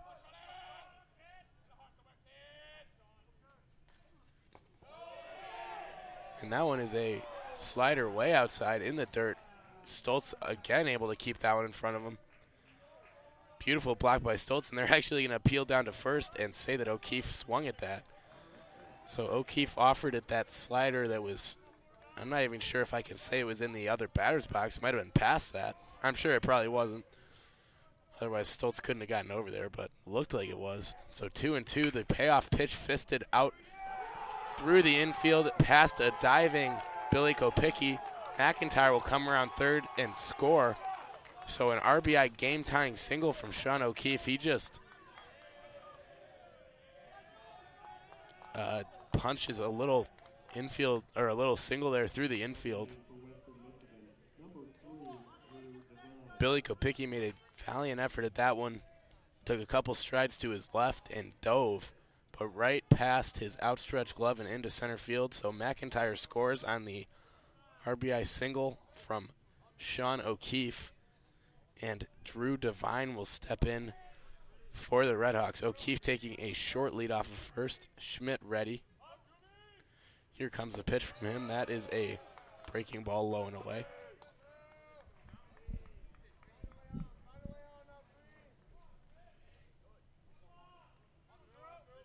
Score is 2-2 here from Oxford. We're in the top of the 7th inning. Here's the 1-0 from Logan Schmidt. Swung on and missed by Drew Devine. That was an 89-mile-an-hour fastball. Schmidt reaching back a little extra for that one.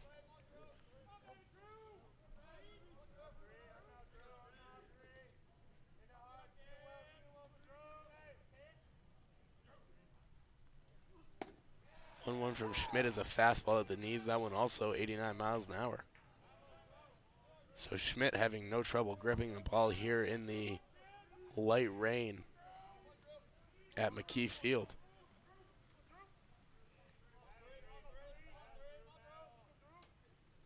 Here comes the payoff from Logan Schmidt.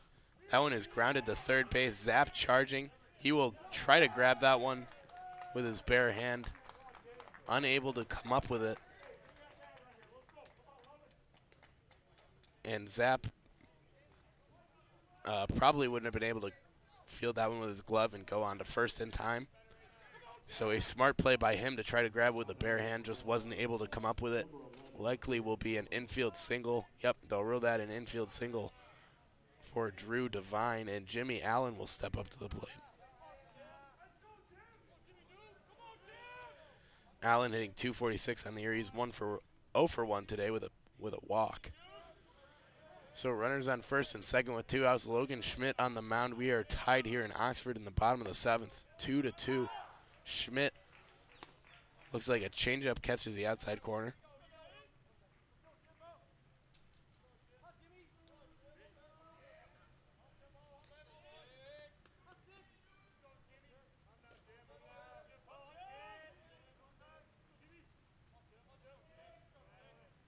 Oh, 1 pitch. Fastball right down the middle, 90 miles an hour.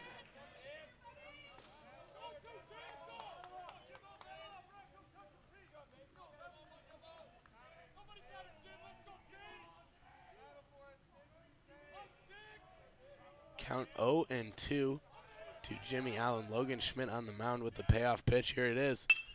Swung on and ripped out to center field. Coming on is Mac Hippenhammer, and he will grab that sinking liner on a full tilt. A great play there by Hippenhammer to save a couple runs probably and end the inning for the RedHawks. The Western Michigan Broncos get 1 in the top of the 7th, tie this game back up. We'll be right back with the bottom of the 7th. This is Miami Baseball on Red Hawk Radio.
We are back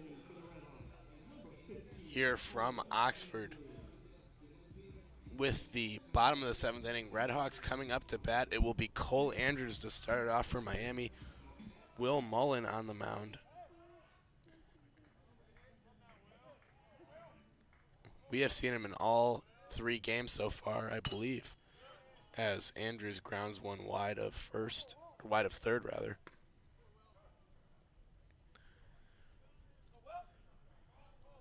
And Mullen so far on the year, he's been excellent. 20 innings pitched. He is 1-0, pitched to an ERA of 2.25, 15 strikeouts, 11 walks. So maybe not the greatest underlying numbers there, but he's made it work. 0-2 to Andrews after Mullen locates a breaking ball.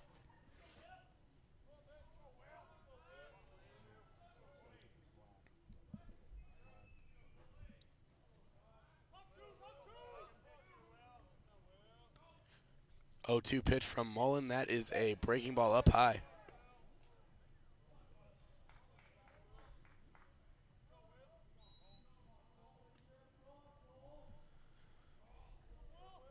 So the count is 1-2 from Mullen.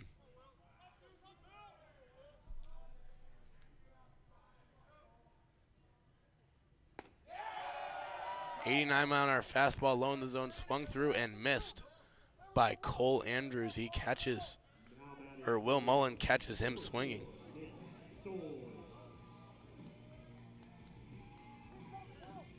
And Nate Stoles will come up for the RedHawks. He's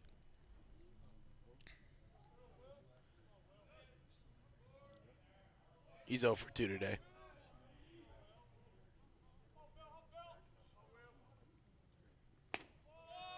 First pitch from Mullen. That one is a fastball on the outside corner. Looked a little bit more outside to me, but I guess that's why I'm up here.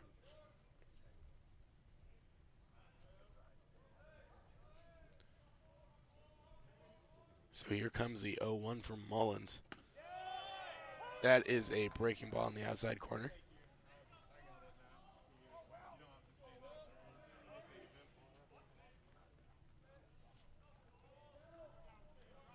Count is 0-2 already to the RedHawk catcher.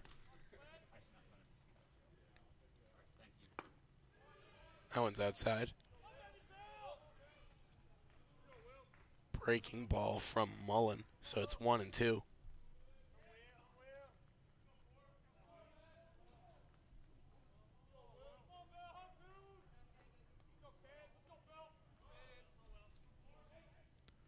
One, two from Mullen. 86-mile-an-hour, looks like a fastball. That one's outside too, so Stoltz has worked the count back to 2-2.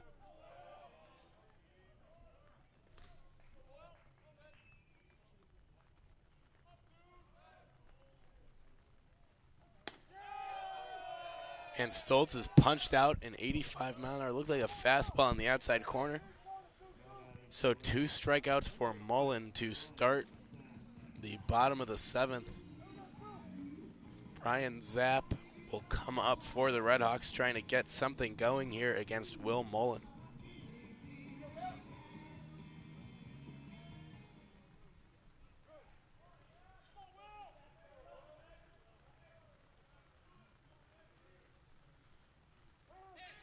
Oh, Zapp squares around a bunt there, and Mullen misses high and tight with a fastball. Zapp able to get out of the way of that one. And Mullen maybe getting a little lucky here on the season. His fielding independent pitching, it's like a metric that it takes into account. Hold on, pitch. It's a fastball at the bottom of the zone. It takes into account home runs, strikeouts, and walks. The idea behind it is those are the only things that the pitcher has full control over. His fielding independent pitching is about 3 points higher than his ERA. They run on the same scale. Zapp spits on a fastball outside.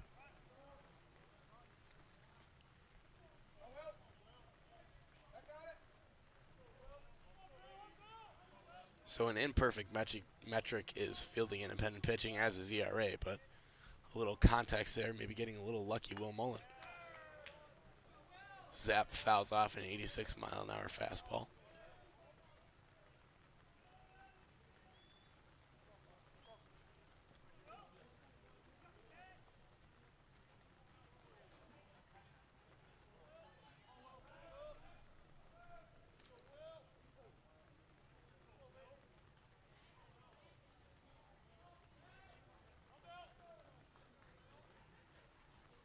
The 2-2 offering from Mullen. That one is high and way outside. So Zapp works the count full. Zapp 0 for 2 today with a strikeout. Once again, we are tied 2-2 here in the bottom of the 7th. Count is full with 2 outs to Brian Zapp. Bases are empty. Here's a pitch. That one's outside. Zapp draws a walk. So RedHawks show some life here in the bottom of the 7th. It'll be Billy Kopicki coming on to hit for them.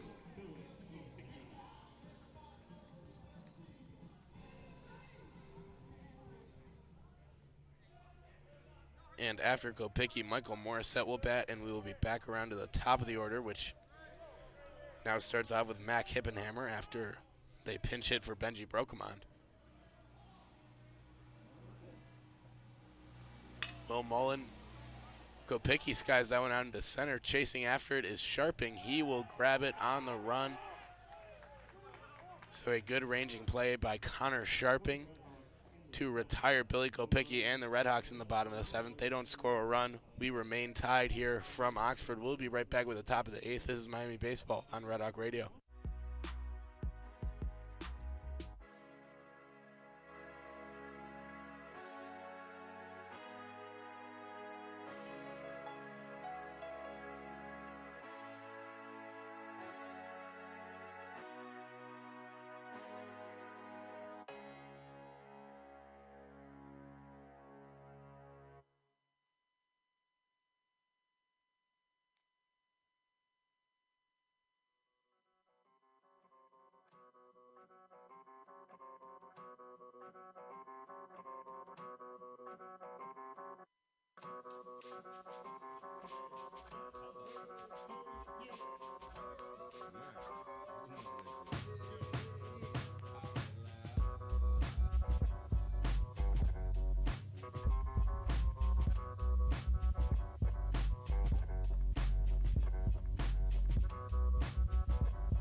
We are back with the top of the 8th. Logan Schmidt back on the mound for the RedHawks.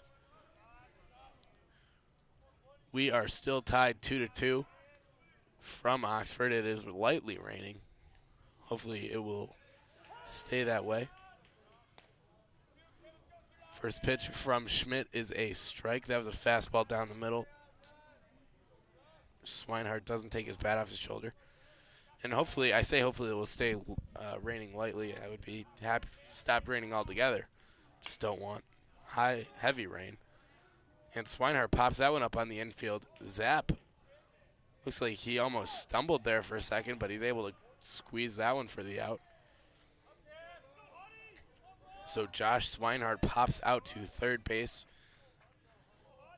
Zap. Doesn't make it look easy, but he squeezes. A good play by the third baseman, and looks like we will have a pinch hitter in here for Western Michigan. It'll be Logan Hudson. He is a senior, 6'2", from Caledonia, Michigan. So far on the year, he is 8 for 38. So that comes out to a .211 average. He's hit a couple home runs, no doubles, no triples, so all singles and home runs for Hudson, and it looks like we will get a new pitcher to face Hudson. So we will be right back after the pitching change. This is Miami Baseball on Red Hawk Radio.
We are back after that pitching change. The new pitcher for the RedHawks will be Kevin Napoleon, the 6-foot lefty graduate student. He is I believe he's a transfer from, he's a transfer from Butler.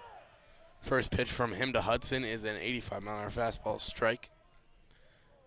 And Napoleon has been excellent on the year. 15 2/3 innings worked. He is 1-0 with 2 saves and a 2.30 ERA.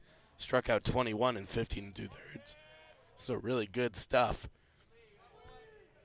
Just misses the outside corner with a fastball. And Napoleon, pretty fun to watch. Doesn't blow by anybody with any velocity, but great movement on his pitches and pinpoint control for the lefty. He catches the inside corner with a fastball.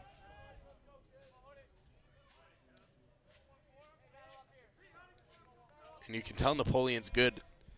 Not every pitcher in college baseball can pitch not every left-handed pitcher can pitch inside to righties. And he just did that, did it again. Got a foul ball there from Hudson, so he hangs in there.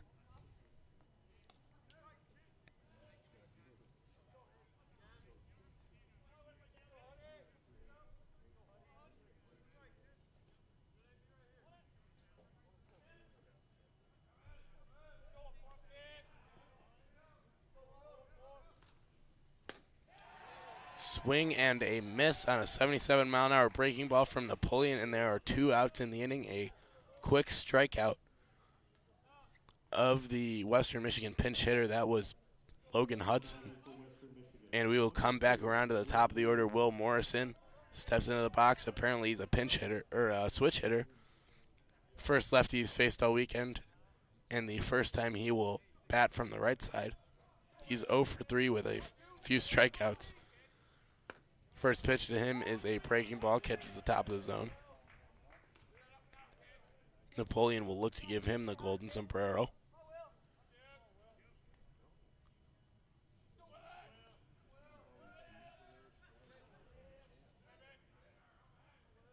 Here comes the 0-1 from Napoleon. That one is grounded wide of first rather.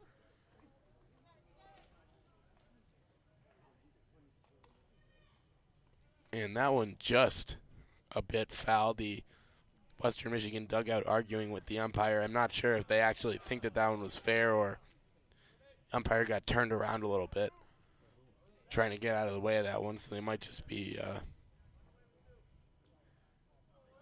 asking him how he could see it with his back to the infield, which is a fair point to make. Slider just misses the outside corner from Napoleon.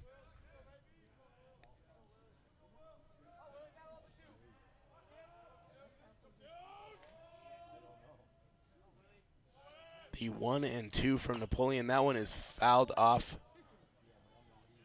Morrison just barely gets a piece of that 84-mile-an-hour fastball.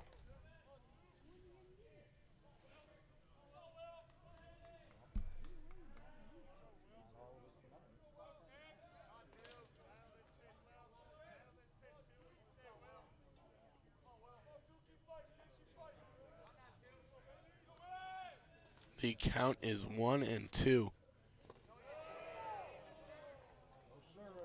Napoleon misses outside with looked like a breaking ball. They appeal down to first, and Will Morrison did not offer, according to our first base umpire. Let's go, Will.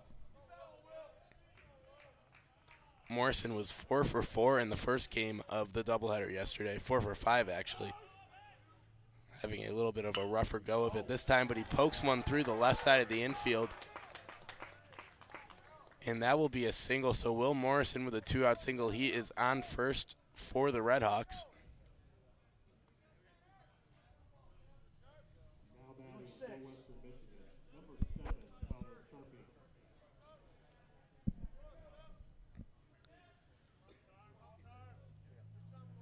And Connor Sharping will step up for the Broncos. He is 0 for 3 with a strikeout so far.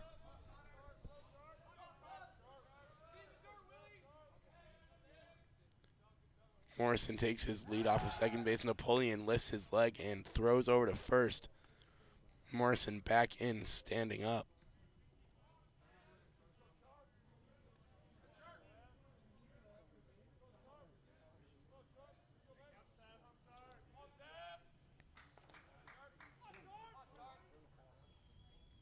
Here's the pitch to Sharping. That one is lined wide of first base. Morrison dives, but can't get a glove on it. Morrison will round second, and he's into third. That's Morissette over at first base, who dove and couldn't get a glove on it. My apologies. So a hard single into right from Connor Sharping moves Will Morrison over to third. A good play out there by Parker Massman to cut that one off before the wall and get it in quickly, keep Morrison from scoring. And Justin McIntyre will step in here for the Western Michigan Broncos.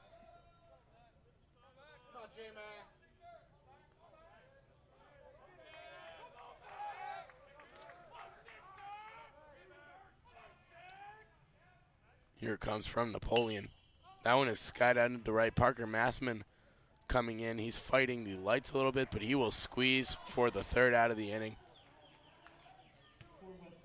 The RedHawks are able to hold Western Michigan to no runs there in the top of the eighth inning. We'll be right back for the bottom of the eighth. We're still tied here from Oxford. It's 2-2. This is Miami Baseball on Red Hawk Radio.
We are back with the bottom of the eighth. Michael Morissette steps into the left-hand batter's box for the RedHawks against Will Mullen, looking to get something going here for Miami.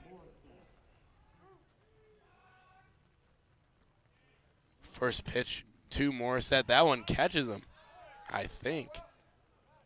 Or did it? Nope, guess not.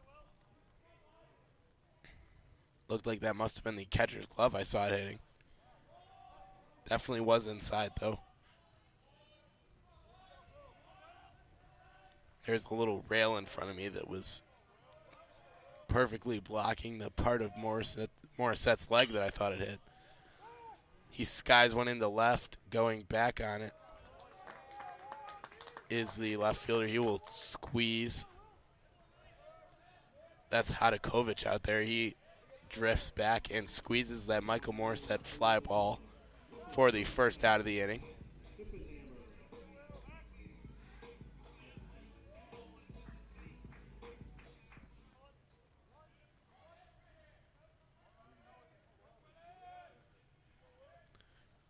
So Mac Hippenhammer steps in for his first at-bat of the day. He's hitting 130 on the year, 3 for 23. That's what that comes out to. He skies one out to left field. Hadakovic under this one. He is having a little trouble with it, but squeezes for the out. And the outfielders tonight having Trouble with the ball. I'm not really sure what the problem is. Maybe it's the lights here at McKie.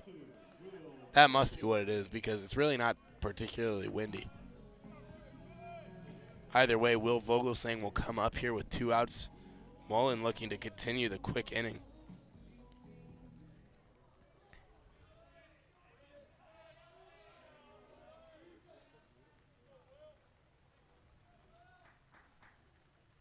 First pitch from Mullen, that was a breaking ball outside.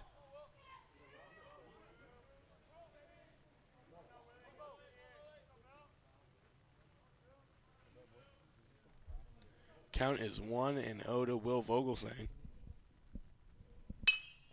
He swings and rips one into right. Coming on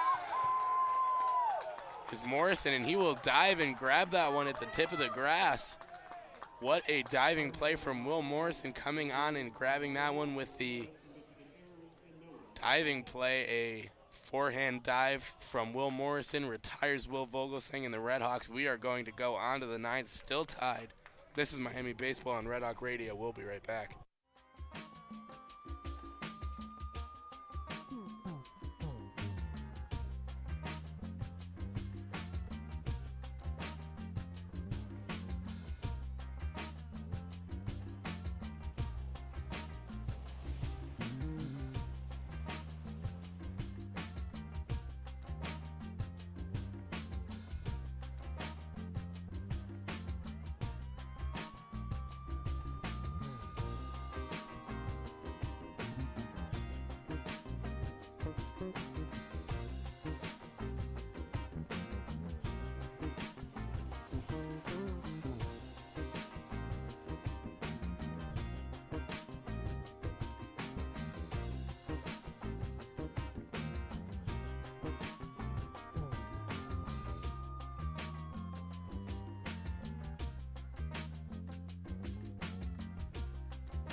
We are back with the top of the 9th. Ethan Hadukovic is stepping into the plate for Western Michigan. He is 1 for 3 today with a strikeout, hitting .300 on the year. First pitch to him is a strike. Nope, that's a ball. A little bit low.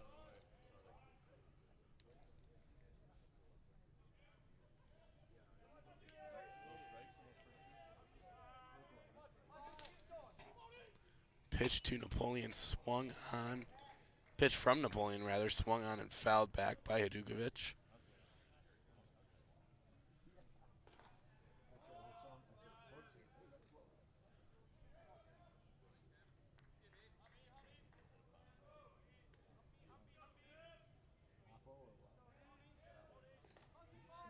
The count is 1-1. Here's Napoleon's pitch, swung on and missed. That was an 86-mile-an-hour fastball, a little bit outside.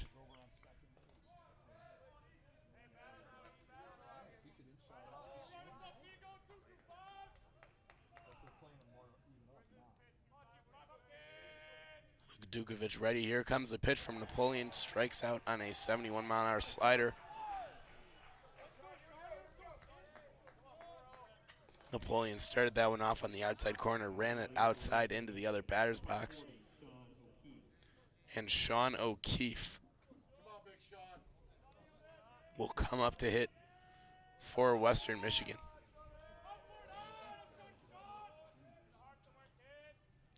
Here he comes. That's a changeup on the outside corner. Called a strike.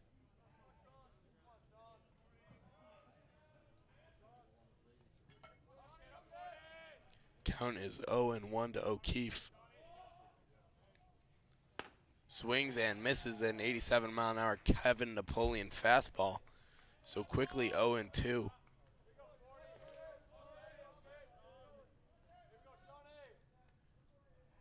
For the Western Michigan first baseman.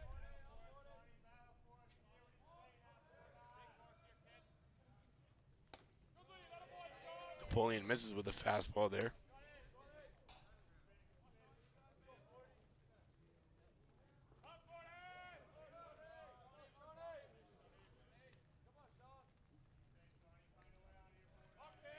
Here comes the 1-2 pitch to O'Keefe. He did not swing at a 72-mile-an-hour breaking ball in the dirt, according to the first base umpire.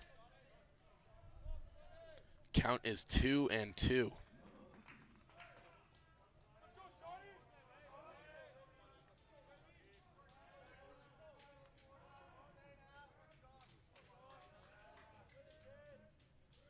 comes from Napoleon.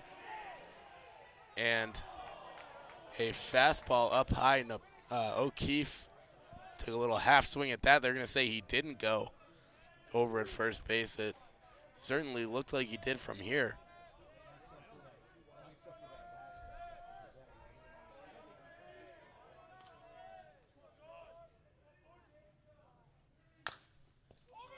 He grounds one over to first base. Michael Morissette fields that one on a hop and runs, takes it to the bag himself. So a second out.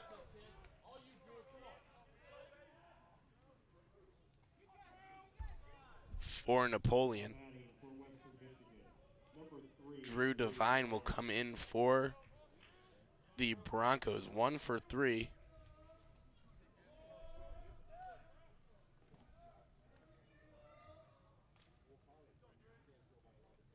Pitch. That's a fastball in there. Nope, outside.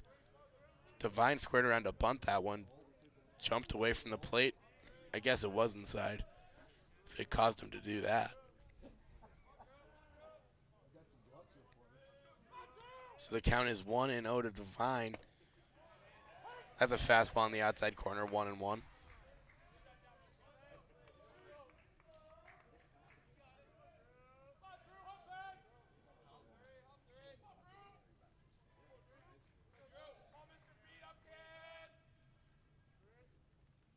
Here's the 1-1 from Napoleon. That's a fastball, 89 miles an hour, right at the knees. Napoleon, not sure I've seen him touch 89 before, getting a little bit of extra velocity here on a chilly night in Oxford. Count is 1-2 to Drew Devine. The payoff pitch from Kevin Napoleon. Here it is. Skied out toward right and out of play. So with the game being tied here in the top of the 9th, if the RedHawks win it tonight, it will be a walk-off. And we've seen them do it before. And these RedHawks, they don't like to make it easy, but they will get the job done oftentimes. Here comes the pitch from Napoleon. That one's grounded wide at first. Devine hanging in there.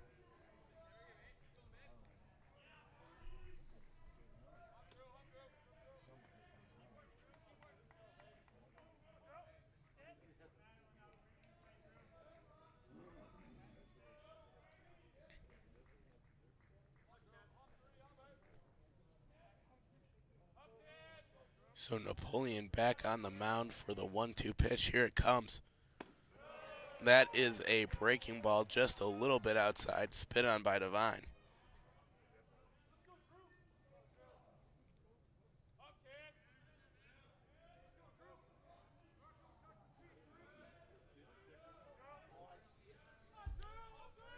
Another payoff pitch from Napoleon. There it is.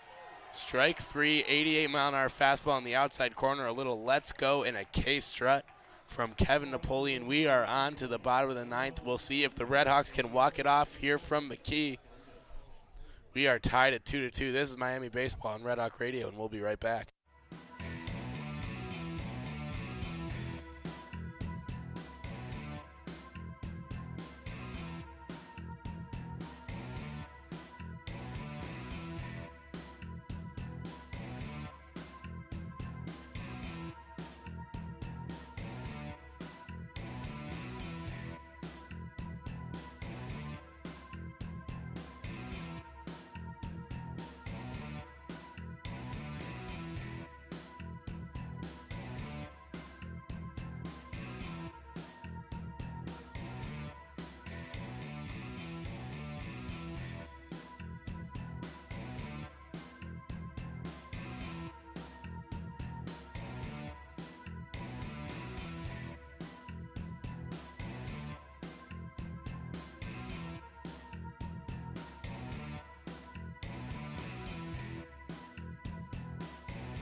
And we are back for the bottom of the ninth. Nate Stone stepping into the box for the RedHawks, and we have seen him do big things walk-off wise before. A couple weeks ago, a walk-off 2-run home run against Northern Illinois.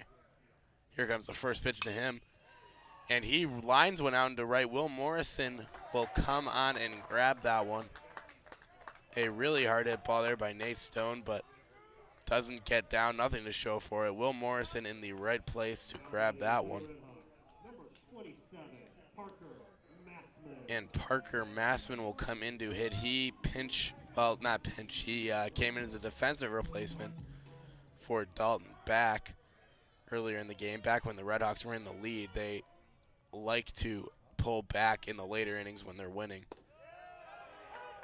Strike to Massman. That was a breaking ball in the outside corner. Back, a freshman. He's a catcher by trade. They've been playing him in the outfield, and he's good there, but still a little bit inexperienced, so they like to replace him with a little bit more experience late in games. As Mullen misses the breaking ball, so that's why Massman is in right now. And he will look to be a hero for the RedHawks. 1-1 to him.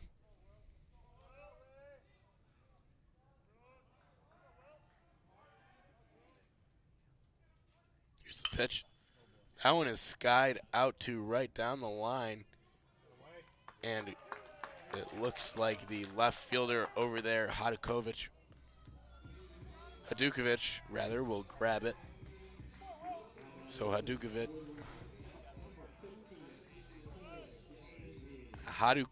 I don't know how to say it.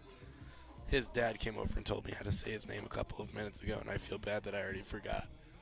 But either way, their left fielder settles under the ball and squeezes for the out, so Cole Andrews will come up here in a tie game in the bottom of the ninth.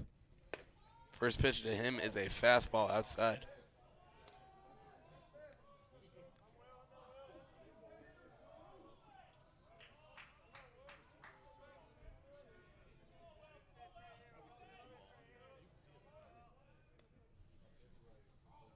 (1-0) from Mullen. That is a breaking ball low.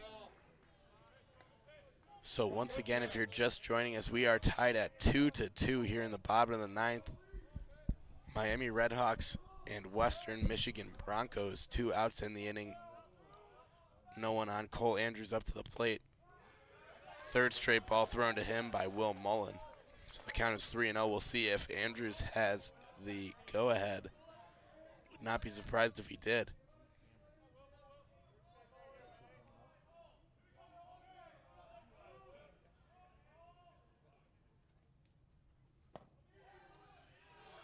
But Mullen misses anyway, so that is ball 4. Andrews will trot down to first, and Nate Stoltz will come up.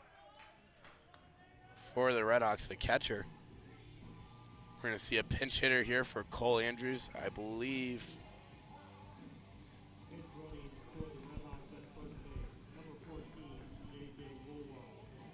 That will be J.J. Woolwine, the freshman outfielder. Haven't seen him. I'm not sure that I've actually seen him on the field so far, so good to see him get a little action here late in this one.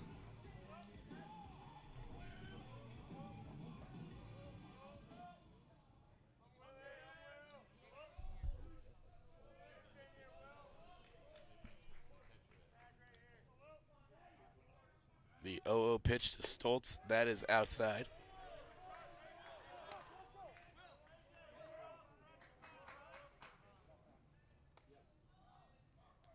And looks like we will have a conference on the mound after 5 straight balls thrown by Will Mullen.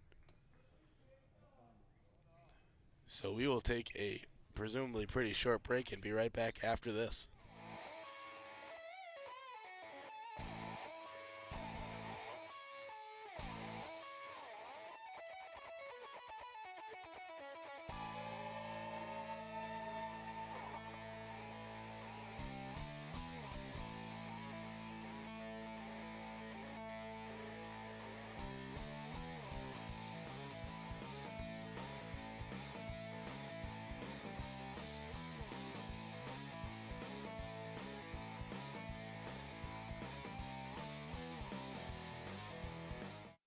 We are back. Mullen stays in. The conference has broken up. Nate Stoltz steps back, and the count is still 1-0 to him. J.J. Woolwine leads off first.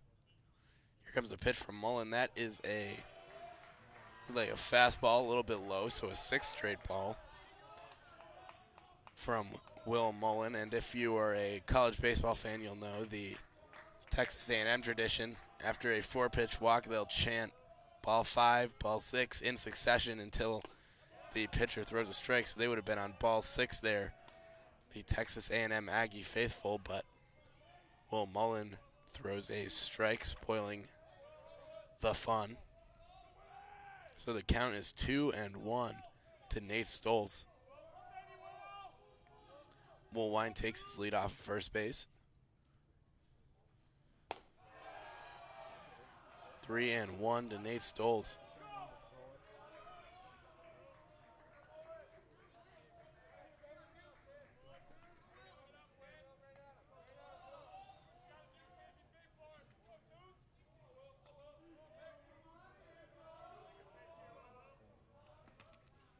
The 3-1 pitch. Another ball outside.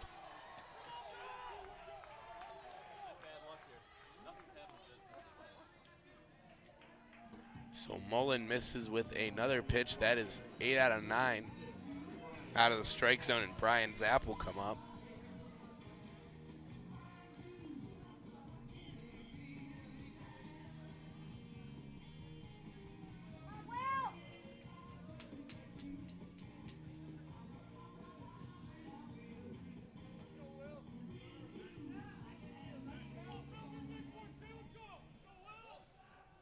So here is Brian Zapp, runners on first and second for the RedHawks. We are tied in the bottom of the 9th. Zapp looking to be the walk-off hero for your Miami RedHawks here tonight.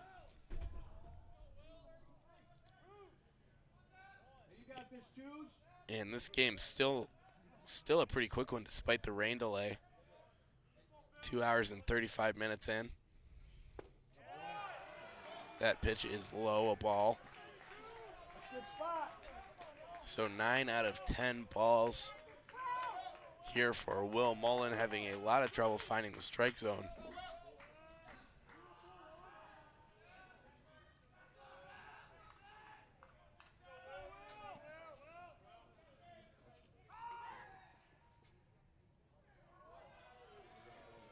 And the Western Michigan shortstop, that's Drew Devine, crashed in on second base looking like they were going to do a pickoff play on J.J. Woolwine. He really wasn't very far off the bag, and they never made a throw over.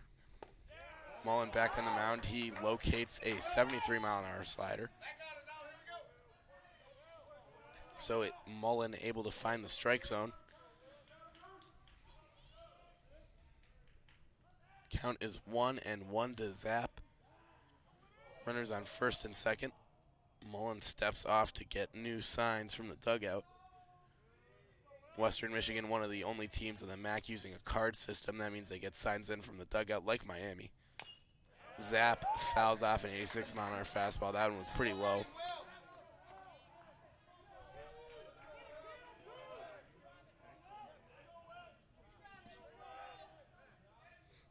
So the count is 1-2.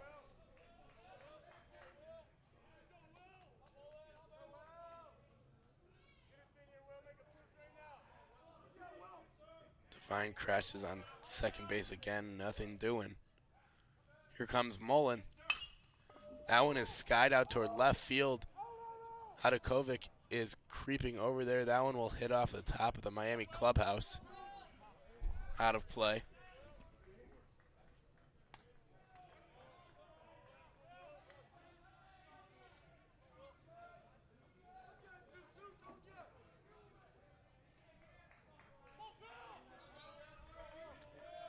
Count 1-2 to Brian Zapp.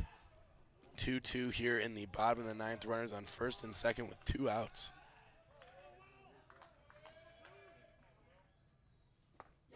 And Zapp swings through a 70-mile-an-hour breaking ball. We are getting free baseball here from Oxford. We'll be right back after this with the top of the 10th. This is Miami Baseball on Red Hawk Radio.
We are back with the top of the 10th here from Oxford. Kevin Napoleon stays on the mound for the RedHawks. Jimmy Allen digs in for Western Michigan. He's 0 for 2 today with a walk. First pitch to him is a strike.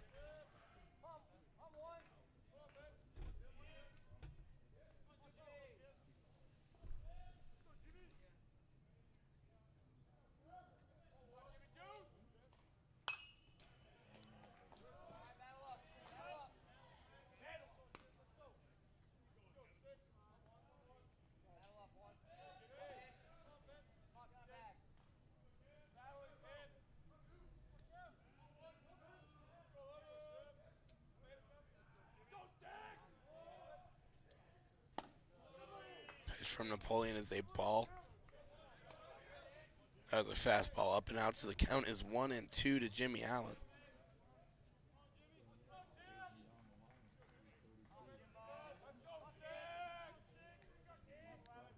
Here's the 1-2. That is a strike on the inside corner. Punches out Jimmy Allen on that 86-mile-an-hour fastball. Western Michigan faithful not happy with that one. Maybe past some people's bedtimes here in Oxford, getting a little ornery.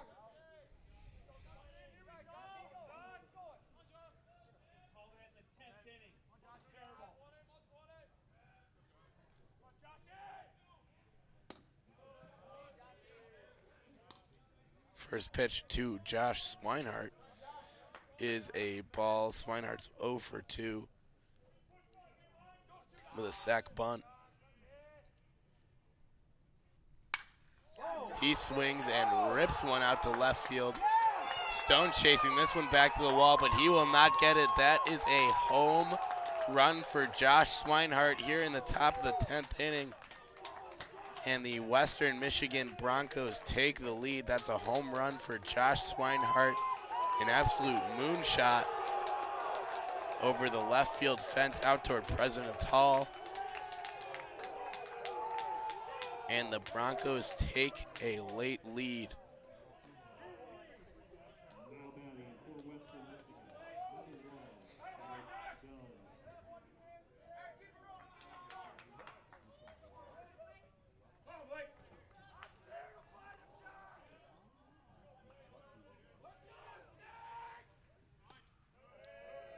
Dunn, the pinch hitter, looks like he is pinch hitting.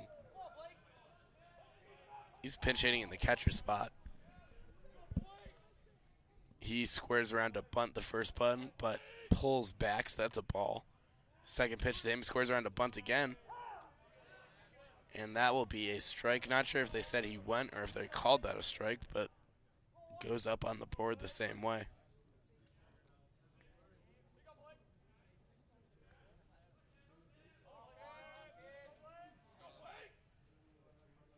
Pitch to Napoleon, that is a fastball low. Count 2-1 to Blake Dunn. Dunn does not yet have a hit on the year. He's 0 for 3 with 2 strikeouts.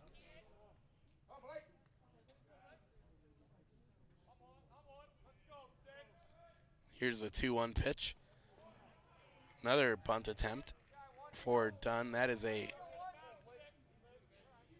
Yep, that's a strike. They're going to say he went. He ended up about halfway, almost halfway down the first baseline. Almost looked like a softball slap bunt, but he's a right-handed hitter, which makes it kind of weird.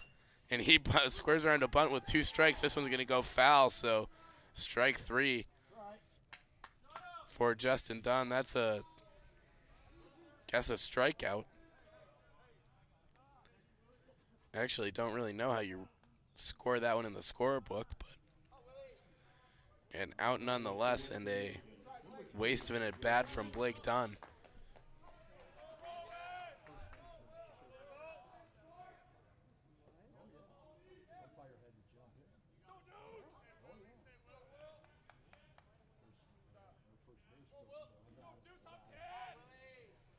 Here's a pitch from Napoleon. That is a breaking ball up high.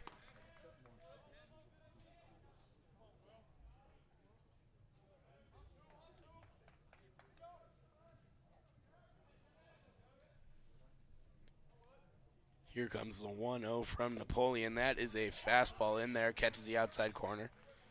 Will Morrison up for the Broncos. He's 1 for 4 today with 3 strikeouts, hitting .360 on the year. OPS over 900, up closer to 1,000 actually. Morrison, strike to him. That was a 73-mile-an-hour breaking ball.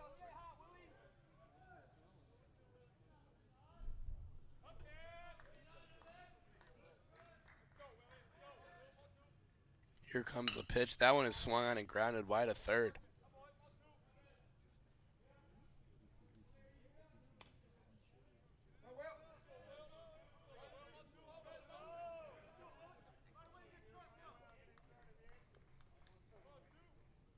Count is 1-2 to Will Morrison. 2 outs in the inning.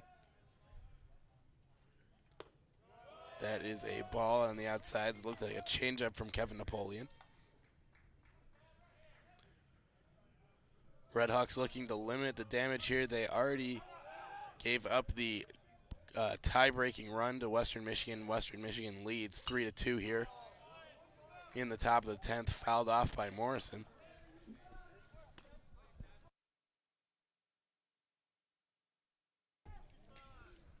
So the count is 2-2 to him.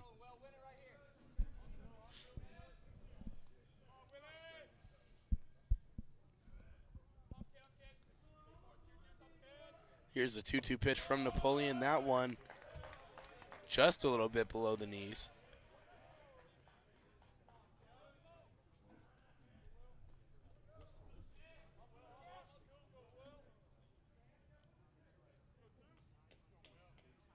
Here comes the full count pitch from Napoleon. That one is swung on and fouled wide at first by Morrison, so he is really hanging in there. Good at bat by the Bronco right fielder, rather.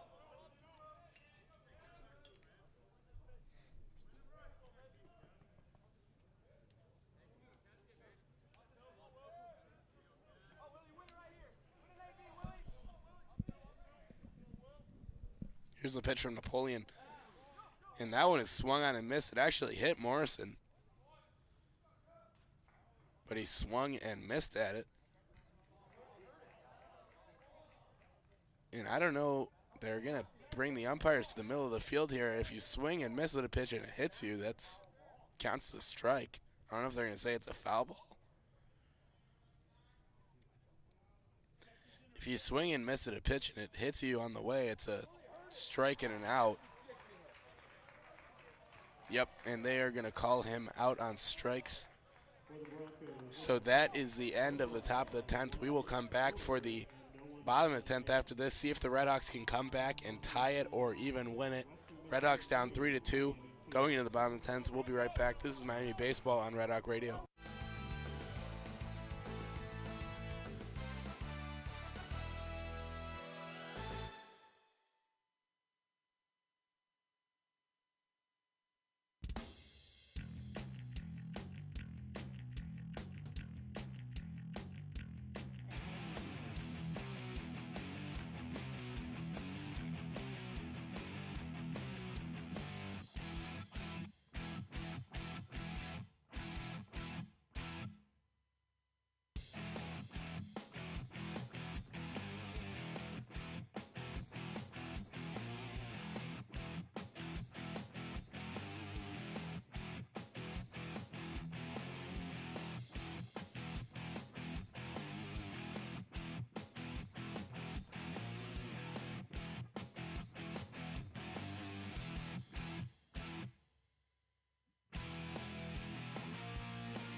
We are back with the bottom of the 10th inning. RedHawks down 3-2, looking to prolong this game, maybe even win it.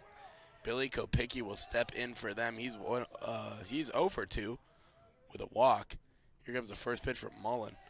That one's way outside. Mullen he's entering his 4th inning of work. I'm going to look at his stats so far in the year. I don't think he has worked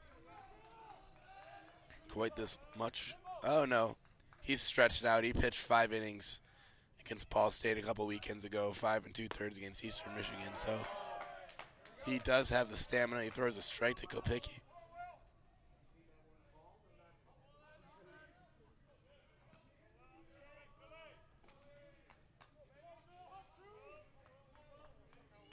Here comes the 1-1 from Mullen. That's a strike in there. Breaking ball at 73 miles an hour.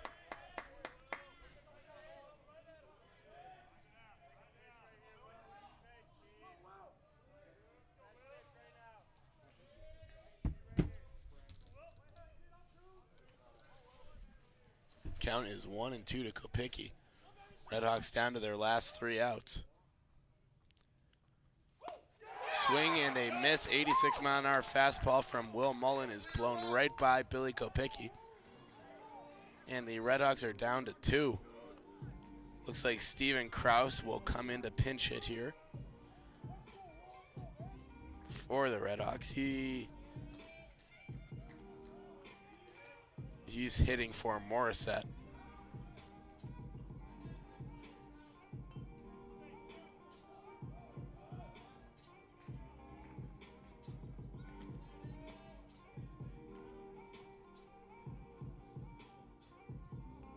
Hitting for the RedHawks, number 20, Steven Kraus.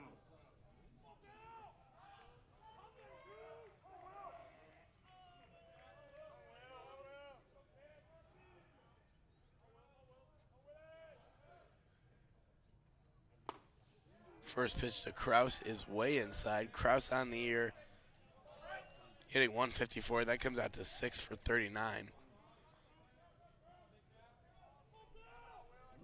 A double and 2 home runs, though. So a power hitter is Kraus. He swings and fouls off an 86-mile-an-hour fastball. And he is looking to tie the game here. That was a big cut for the RedHawk pinch hitter.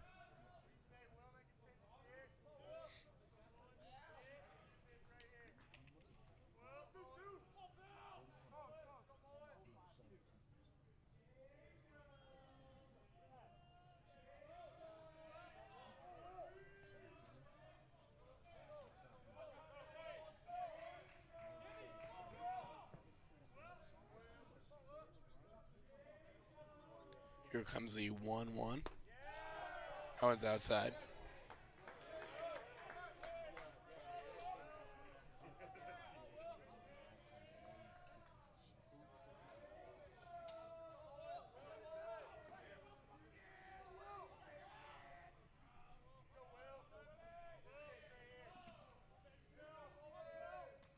Here's the pitch.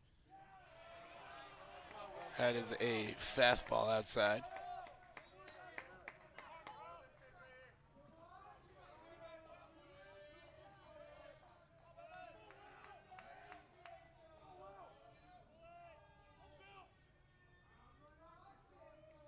Three-one pitch. That's a fastball outside to Kraus, so he walks. RedHawks showing some life, and Nick Niebauer will come in to pinch hit for Mac Hippenhammer. So really, RedHawks are really using up their bench. I don't know who they have left at this point.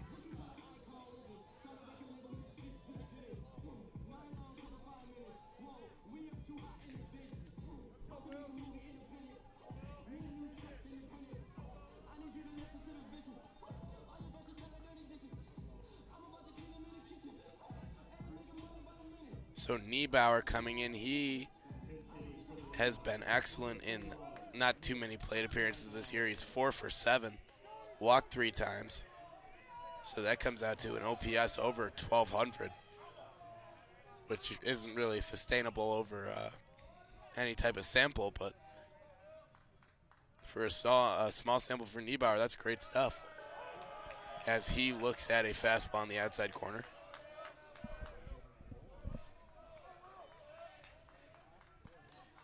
Thank you for joining us tonight, wherever you may be listening. Glad to have you with us. We are here in Oxford, Ohio. RedHawks down 3-2 in the bottom of the 10th inning.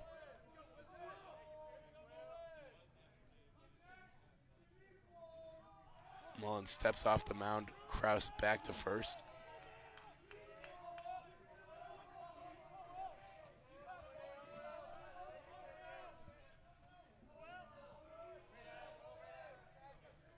Here comes the pitch to Niebauer. He fouls that one off wide of third.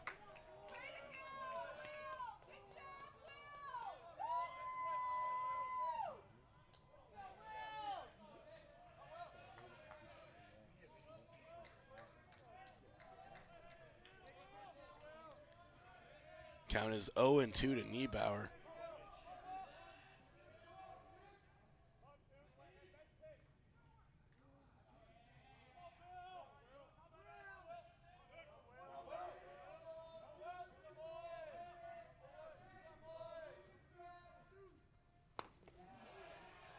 Mullen uncorks a wild fastball. That one almost got away from Connor Sharping behind the plate. He's able to keep that one in his glove, though. Kraus returns to first. Kraus got about a third of the way down the line, expecting to get to second there, but a pretty acrobatic stop by Connor Sharping. So here comes the 1-2 to Niebauer. That one's in the dirt. Another stop by Sharping. So Mullen really making his catcher work here.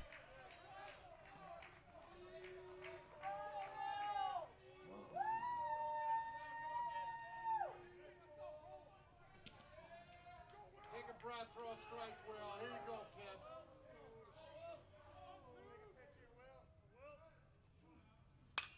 kid. 2-2 pitch is skied out on the infield. Devine drifting back for it, and he's going to grab that one falling down. Throws it onto the infield.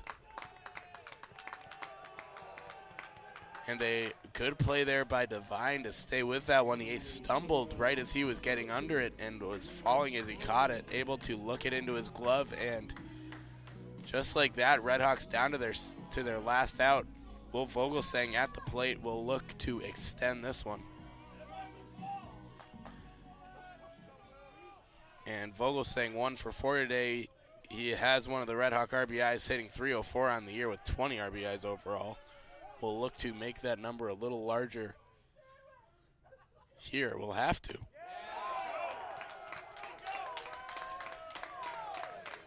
That first pitch to him is a changeup down the middle.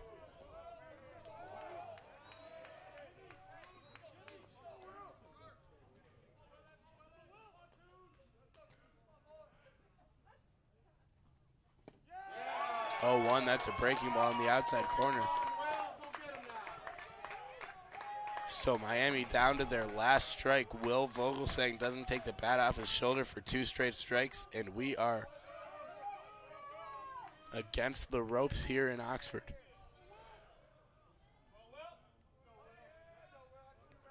Here comes the 0-2 pitch.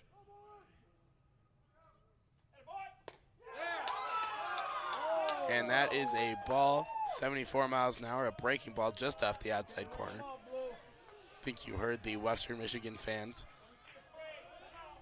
They are getting louder as it gets later.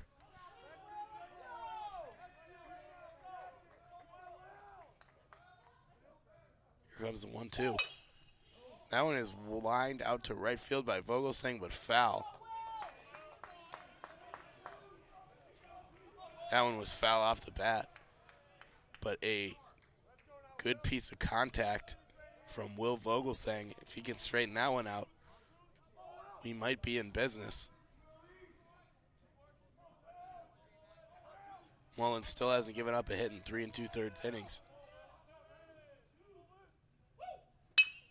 Vogelsang hits that one to second base, fielded out there by McIntyre. He will step on the bag himself. And the Western Michigan Broncos take this one in extra innings, win their 3rd game of the series, their 7th in a row. RedHawks in danger of being swept. Once again, Western Michigan wins 3-2. Your winning pitcher today will be Will Mullen. Losing pitcher, that will be Logan Schmidt. And this one is over in 10 innings. We will go into some individual stats just before saying goodnight. Sam Bachman started off the game for the RedHawks. He was excellent. 6 innings pitched, 1 hit, 1 walk, 1 run, 11 strikeouts. Logan Schmidt, inning in the third, gave up 2 hits, 1 run, 1 walk. And Kevin Napoleon, 2 2/3. He was pretty good. Just gave up that 1 home run, 6 strikeouts in 2 2/3. That's impressive. For Western Michigan, Ethan Sikorsky was excellent. 6 innings, 2 runs, and then Will Mullen came on and shut the door. 4 innings hitless, scoreless, 4 strikeouts in those 4 innings. For Miami, not much to talk about on the hitting side. Vogelsang was 1 for 5 with an RBI. Cole Andrews 1 for 3 with no RBIs, and 1 for 3 was Michael Morissette. On the Western Michigan side, sorry, I'm a little distracted. I think there's a little bit of a fight breaking out in the stands here. Not physical, they're just yelling. Anyway, Michael Morrison, 1 for 5.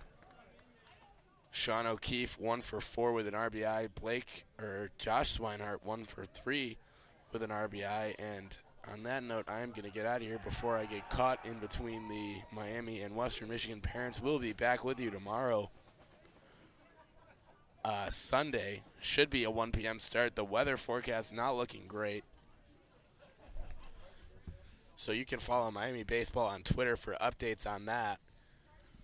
And we hope to see you again tomorrow. Hope you enjoyed the broadcast tonight from Jack Schmelzinger and the rest of our great Red Hawk radio crew. Thank you so much for joining us. We will be back with you hopefully tomorrow, hopefully at 1 p.m. This has been Miami Baseball on Red Hawk Radio, and have a wonderful Saturday night.